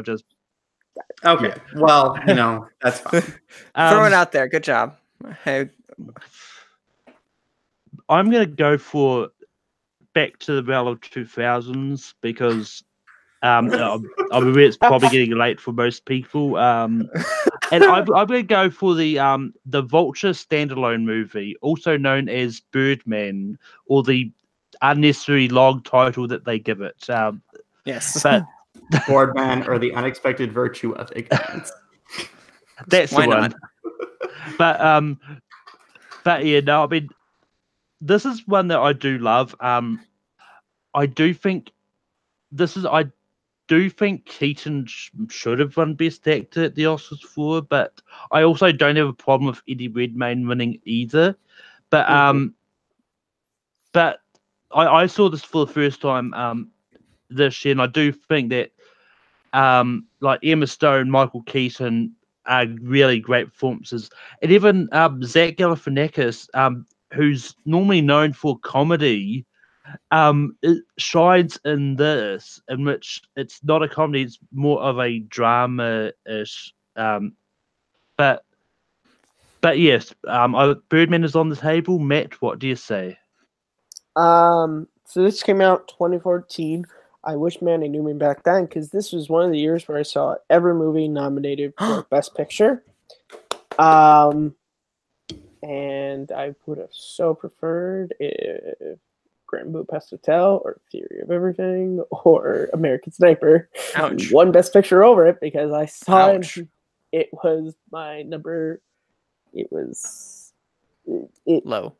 It was low. It was it flipped off with Imitation Game. Those were the two out of the ones I saw where I was like, I'm not really a fan of it. I'm still not a fan of it. Sorry. So it's a no. Manning, what do you say about Birdman? For the sake of time and my bedtime, no. Why? What would you have said about It would be a Birdman? no from me too. It would be a no from me. So it's back to you, Matt. All right. If this closes out our list, that would be really awesome. So as someone who is a huge fan of westerns, for a long time, of course, in Hollywood, they just sort of went away until 1992 when Clint Eastwood brought it back with Unforgiven, which is such a really beautiful piece of filmmaking about a story about a man trying to find who he used to be and realizing that he's not that anymore, and then sort of the lengths he'll go to for the people he cares about. And that last scene between him and Hackman in the bar, I think is one of the all-time, just like, when it comes to standoffs in movies, I mean, like, you don't get better than Clint Eastwood and Gene Hackman in this movie, in my opinion. So Unforgiven is my nomination. Manning, what do you say about Unforgiven? That's a really good pick. At this point, at this point, we're either going to get to the point to where now we are all not one, like we have all either will say no because we have one film in mind or because we haven't seen it, and we're getting real dangerously close to. How many have we said no to? To like A lot. A lot. Before you know it, we'll have gone through all these films. But because I think Unforgiven would be a worthy addition, even though I think there are like two more films personally that I would put before it, I'm gonna have to say no just because. No, I have to say no. I have to say no. I'm sorry. Ugh. I know. I'm What? sorry. Malcolm's gonna say most likely. Why and what do you say about Unforgiven? Well, we don't have a pure Western on this list. We only have a neo-Western. And I love Unforgiven. I think it is a phenomenal movie from start to finish. And I think it belongs on this list. So I'm saying yes. Thank you, Okay. Ryan. Go with the pure Okay. Western. Yeah, I'm going to be Unforgiven because I've not seen it. There you go. That is. But then again, I'm probably That's the Unforgiven game. for not seeing Rocky at this point. So, but Probably. Manning, what's your next nomination? All right, gonna throw it out here. Unforgiven is on this list breaks me. I know. I'm sorry. I'm so there because I wanted to try to get this out here because On the Waterfront has not been brought up yet, and this, as I mentioned prior, was, in my opinion, the best performance given by Marlon Brando ever, and is still probably one of the most underrated movies that is not talked about because that speech that Kazan managed to direct with him and his brother, I could have had class. It could have been a contender. It's one of the most heartbreaking pieces of cinema ever. It is pure raw. It is phenomenal. On the Waterfront deserves to be on this list in my eyes, but then again, at this point, it's up to you guys. So, On the Waterfront. Yeah, and I know a certain member of Take 3 is going to be disappointed if it doesn't make the list. So, Matt, what do you say about On the Waterfront? Hey, Christian, guess what? Yep. You gotta be disappointed because this movie could have been a contender, but I've only seen it once, and when I saw it in high school, my feelings were very mixed on it. I haven't revisited it, so based on that, you know. Also, I'm salty over the fact that Unforgiven didn't get a 12 spot. Ryan, what do you say about On the Waterfront? Well, when Moonlight came up, I said that I think that there's a few better films that I would like to have on this list, and On the Waterfront is one of them. So I'm assuredly voting yes for On the Waterfront. Woo! Honestly, at this point, Goodness. we're still going because Malcolm hasn't seen But you it. two have named two of the three films I have above Moonlight, so we're Wait, at Unforgiven. There you go. That's good, man, right there. So Matt, have I really not seen On the Waterfront? I don't know. Have you? You said a member of Take 3 was going to be disappointed, so I just assumed. Yeah, I said if it doesn't get on the list. If. But Kristen is going to be happy with us because it's going to make the list. I have seen On the Waterfront once, and just like Matt, I do have mixed feelings on it. The fact that you should have seen Unforgiven if only you saw Unforgiven. There you go, Kristen. You win again, just like on the summit. Whew. Okay. I don't think we have any honorable mentions. I think every one of us at this point. My honorable mention is Rings. Rings deserves to be on this list. It was the first piece of Wings. Okay. Quick honorable. Oh, go ahead. Go ahead. Yeah, I just had two. Argo and Forrest Gump were the only two that were on my list that I didn't get to mention. Quickly, my one is I didn't even mention it because I know no one would go for it, and that's The Artist because I adore that film. I know Ryan despises it. I don't despise it. It's just not good. Oh, hush. Oh, hush. Descendants. And then just to give a shout out to oh no, where did it go?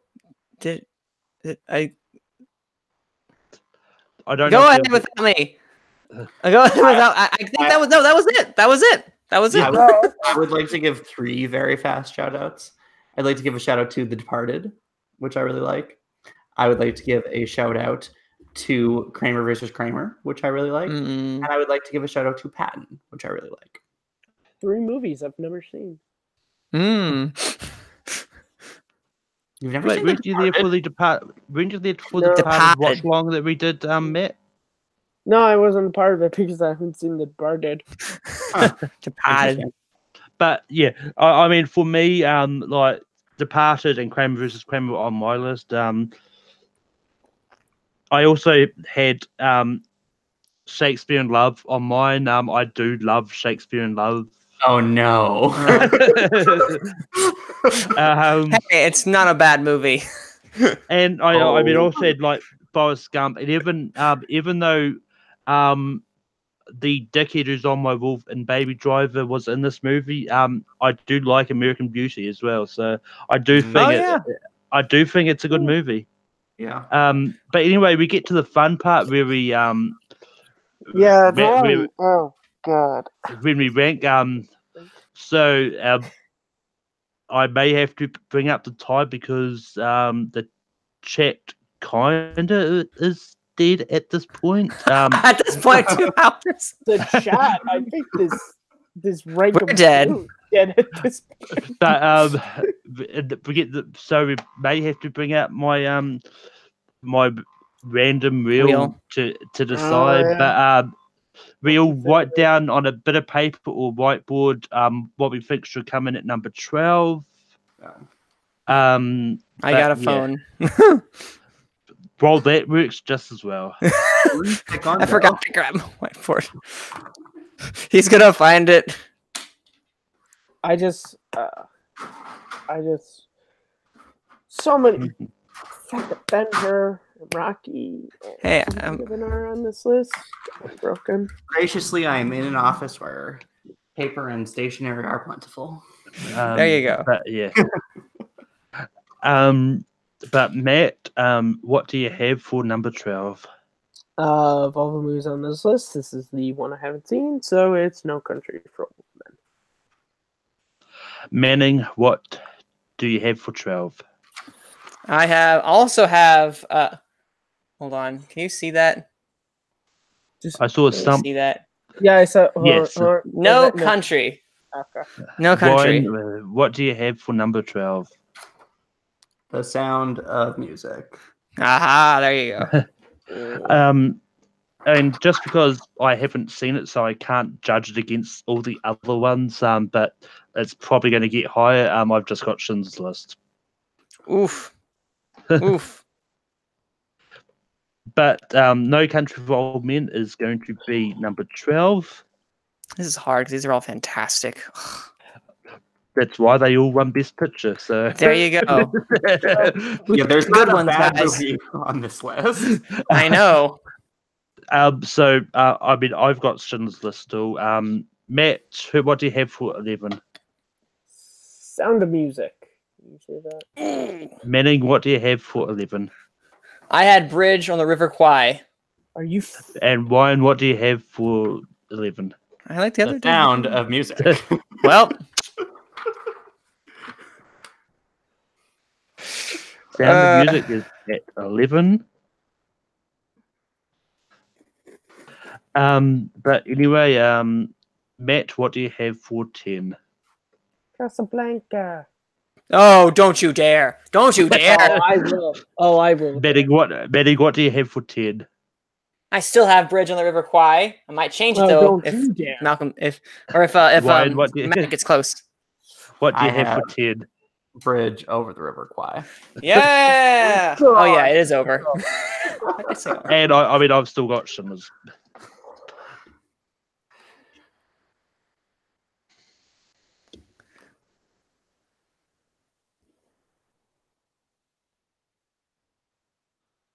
But All right. I know I left out River, but why not? Oh, Bridge over Matt- Kwai. It's On the, close. not over. It's on the River Kwai. Oh yeah. What to say? But Okay. but Matt, what do you have for 9? I have Crash. Oh no, wait. I'm sorry. I've been given the wrong ballot. I have. Manning, what do you have for 9?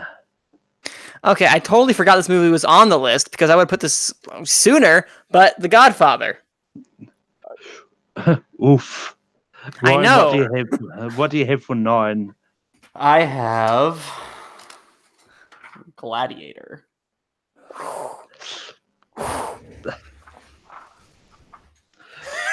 So yeah, we're going to the random wheel. Wow. Okay.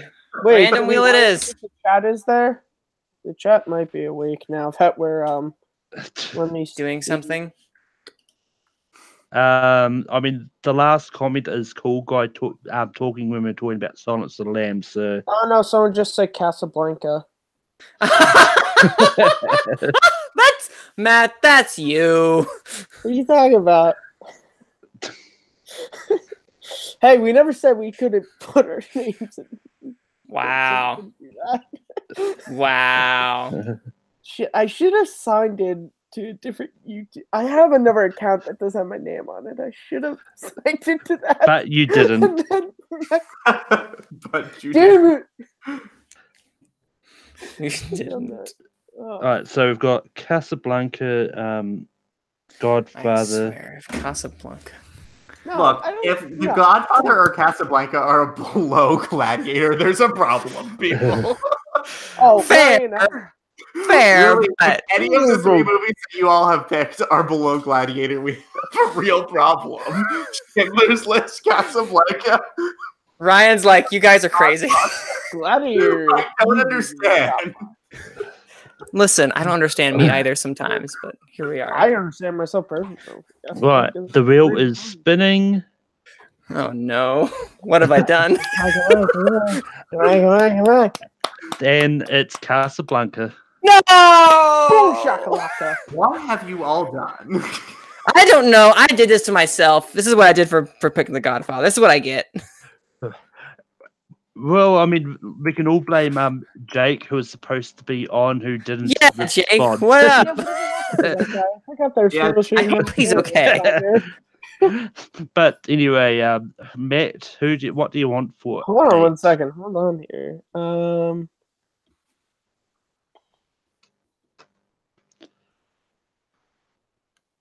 I have my pick if we want it.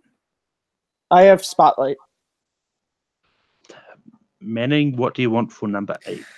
Might as well, just in case, get it out of the way. Gladiator. Oh, there goes the screen. Gladiator. Ryan, what do you have for 8? Gladiator. And I've still got Schindler's. We'll probably still have that until. Yeah, I was gonna say you're gonna have them until it And- gets- This list is going pretty high on this list. Let's be frank here. But I want to be. I mean, unless it gets to another ties, a four-way tie situation. So, God, yeah, that's true. Matt, what do you have for 7?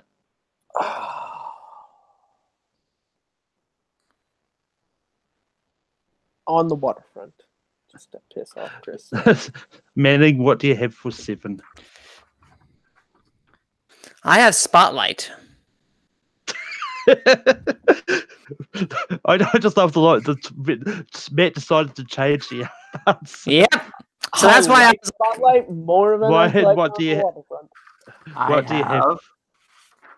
On the waterfront? Ooh. Ooh. I mean, you saw Kristen's reaction when Lord of the Rings didn't get number 1 on that trilogies list. Hey, it made the list. Unlike Ben-Hur, Rocky, Braveheart, Rain Man, Unforgiven. All them good ones. But anyway, I mean, I've still got Schindler's. What do you have for 6? I have Spotlight. Manning, what do you have for 6? Spotlight, same again. Matt, what do you have for 6? Spotlight. Okay, there we go. Pretty agreed. Our first consensus, and then Malcolm with Schindler's List. Malcolm, that might be going to like top 3 or 2. I just want you to know. Hey, I mean, if that happens, it just saves me having to wipe on my board. So, That's fair. Matt, what do you have for 5? Silence of the Lambs. Manning, what do you have for 5? All right, going back to The Godfather, even though I'm on my island by myself. Ryan, what do you have for 5? Silence of the Lambs. And talking on staying on islands by myself, I'm staying on Schindler's List. Watch Schindler's List win. I'd be okay with that. I would be okay with it too. Be perfectly fine with that. I mean, we all agree that Taken should have won Best Picture the year it came out. It's the best. Matt, what do you have for number 4? I have Return of the King. Oof. Manning, what do you have for 4? Surprise, surprise! It's The Godfather. Hey, Italian food. Ryan, what do you have for 4?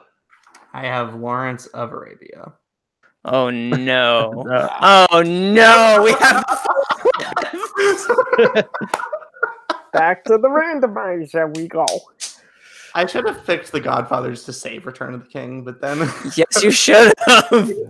But I well. wrote it before I heard him say, so I couldn't You have know, which is- gone back and changed my vote. That would have been wrong. I would have, but you know. Yeah, I would have been wrong. Or Malcolm could just lie. Yeah, because I changed it. You obviously don't watch Rank 'em and Honor Hunt as many episodes. Me and Malcolm are very similar. We don't change our answers until it gets put on the list. Not strategic, but smart. We don't give a shit. Well, I mean, for me, it depends on if I agree that something is really like shouldn't be on the list and should be low down. Like this is one that I really wasn't really any movies that I don't think should be on the list that deserve to be sort of lower ranked. It's just one of those ones I like. It's like me with Tom Holland on the superhero. It's why I'm sticking with Schindler's. It's why I'm sticking with Schindler's List, because I just haven't seen it, so I can't judge it against everything else. So. But anyway, the reel is going, and it's going to hurt me if it lands on a specific one. Help us all. No. What? I'm just not going to say anything. I'm just going to put it in the chat. You can all. No, no, I want to get. You love me, my friend.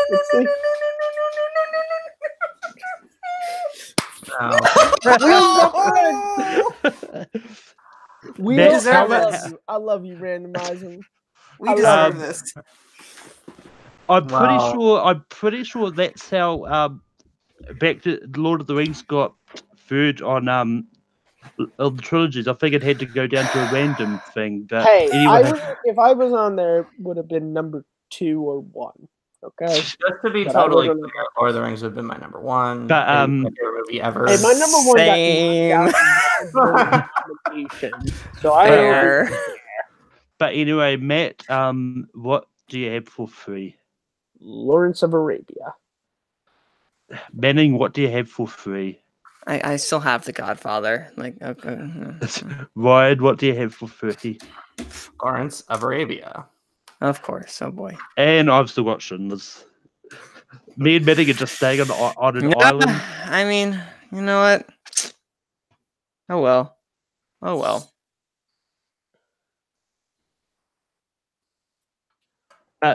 Now it literally is down to Schindler's and There you go. The Godfather. And instead of doing your number 2, you write down what you think should be number 1. Oh, Okay. I didn't do that. Oh. Oh yeah, I forgot we have like 2 kind of newbies. I'm just sitting here like, doesn't everyone know that, Malcolm? It's the first time I was Oh, invited, I mean- Matt. Okay. Yeah. I'm not- First time he's ever I'm been not saying invited. it's more on me to be like, oh yeah, that's right. There are people who Newbie. don't know this Well, shit I mean, like me. to be fair, I did invite you for the other Oscar one, but you were out of town or something. Oh, yeah. so- Yeah, okay. That is true. That is, that is a point of information. I accept your point of information. But Matt, what do you have for number 1? Schindler's List. Manning, what do you have for number 1? Schindler's List. Ryan, what do you have for number 1? Schindler's List. Yes. I jumped over to Manning's island, I had the Godfather. We jumped islands. But Schindler's List is number 1. Well, I'm glad that's number 1. Although Now, I'll be what- honest, I wouldn't be upset if Godfather was 1. It's still. And it's now the I have Godfather. all these sheets of papers with random great movie names on. Yeah, I'm wondering why you didn't use the same piece of paper. Because then I would have all the Yeah. other words on there, and it would be confusing. You can cross it out. Do your pens not cross out words? Cross it. It's messy. It's messy. Look, But it's anyway- not as clean. But anyway, after 2 hours of going through this, we have got our top 12 Best Picture winners. At number 12, we've got No Country for Old Men. At number 11, we've got The Sound of Music. At 10, we've got Bridge Over the River Kwai. At 9, we've got Casablanca. At 8, we've got Gladiator. At 7, we've got On the Waterfront. At 6, we've got Spotlight. At 5, we've got Silence of the Lambs. At 4, we've got Lord of the Rings, Return of the King, which shouldn't be that low. At 3, we've got Lawrence of Arabia. At 2, we've got The Godfather. And at 1, we've got Schindler's List. Can I just say But- that that is a great list of 12 films. It is. Like, if you It really is. want to capture cinema, like that is a solid encapsulation. Mm-hmm. We have the best list, guys. Let this be known. This is the Yeah. best list. But yeah, I mean, it's a pretty good list. It's one of those ones when you try and narrow 91 films down to 12. It's like, it's really hard. And like, there's some movies, some of the more recent ones. Like, even if I'd seen Moonlight, I think I may have leaned to no anyway because it's so new. It's hard to tell if it will stand the test of time going forward. So, and I mean, granted, yes, a lot of them is from the 2000s, but in saying that, we have proven sort of throughout there, we've seen various ones from various decades. So it's not like we've all just nominated 2000s movies. We've actually gone all the way down. We didn't get as far as Wings through though, but It's hard to get as far as Wings. but yeah. But anyway, now I promised that I'll reveal the winner of the poll. And I will do that. I'm just going to see if there has been a last minute change since last time I checked. If there is. But while he's doing that, just to give everyone props, the panelists props as well too. Even though some of the votes got shot down, I think the eclectic amount of movies that we presented was fantastic because it hurt. Yeah. This hurt. It's painful to say no to. Oh god, so many hard decisions. Yeah, there are a lot of hard decisions, but the thing that I always like about Rank 'em is sometimes at the end of the day, even if it doesn't make the list, the fact that you're able to talk about a movie, like I really hope that people go and check out like Ben-Hur and Unforgiven and some of these other movies that maybe they haven't checked out, because I'll check out Rocky 2 now. Yeah, you should. But yeah, everybody go watch Ben-Hur this Easter. There you go. Listen, 10 Commandments. Don't watch 10 Commandments. Watch Ben-Hur. It's the first superior biblical Charlton Heston movie. But I agree. But anyway, next week's episode of Rank 'em is going to be top 12 Ben Affleck movies. Okay. Wow. Matt's happy. Yeah, I mean, for a long time, it just looked like it was going to be comedy TV shows from 2000 But everyone loves Affleck. But that could cause a lot of drama. Yes, it could. Yeah. Wait, which one, Ben Affleck or the comedies? Ben Affleck. Ben Affleck. But anyway, it's time to go to plugs. Matt, where can people find you online? You guys, as always, can find me at Kearns_Matt on Twitter, MattMovie611 on YouTube, and right here as host of Second Look. Episodes drop monthly. Last month's episode was on Batman Forever. This month's episode is going to be on the Smallville Season 2 finale, Exodus. You can also find me every week hosting Rhyme and Reason with Sandy Robinson. The last episode we did, which went up 2 days ago, was on Tom Cruise. Me and Sandy talked about our favorite Tom Cruise movies and performances. And you can also find me next week on the Ben Affleck Rank 'em for sure. And not on Gone with the Wind. I mean, season. We are on hiatus. Nice I said next season. There you go. Nice save. Manning your Daleking. One sec. I gotta rhyme. Ryan, where can people find you online? If you care to follow me anywhere on the internet, you can find me at rmckenna19.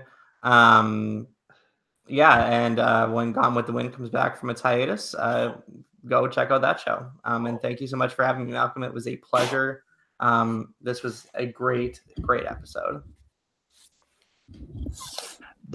And you can find me on Take 3, but I'll go to Manning first. Manning, Thank you. Now that I'm no longer Dalleking, you can find me hosting Gone with the Wind when we return from our hiatus, because just a little break while we get ready for a new schedule, as well as there's not much happening Oscar-wise right now.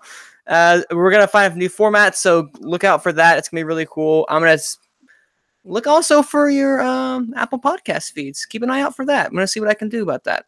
And also, you'll find me also watching the Lord of the Rings episode of Rhyme and Reason, because I promised Kearns to do this, and I shall do this. But not tonight, because I'm going to bed. I'll do that tomorrow. Yes. And Twitter, Cinna_man, CINE_MANN. But anyway, you can find me as always on Take 3, hosting Rank 'em every week. We've got Ben Affleck movies next week, as I said. You can find me on Full Metal Trivia, and then I do know the announcement has been made officially, so I can talk about this. I am taking over Full Metal Random on Full Metal Trivia, and that's the one where you submit a topic and I find opponents for you, and I'm taking it over because a certain Jeremy Adams has been called up to write questions for the Schmodown. So, oh wow! So yeah, there's a lot of other. That's changes. A very hard job, Jeremy. Congrats! Someone who knows it. But forget it. Don't forget about us. But anyway, you can find me doing that. And Formula Random basically is not always about movies. If there's a topic you want to have a match on, like for example, if Matt wanted to Ben challenge. Affleck hairdos.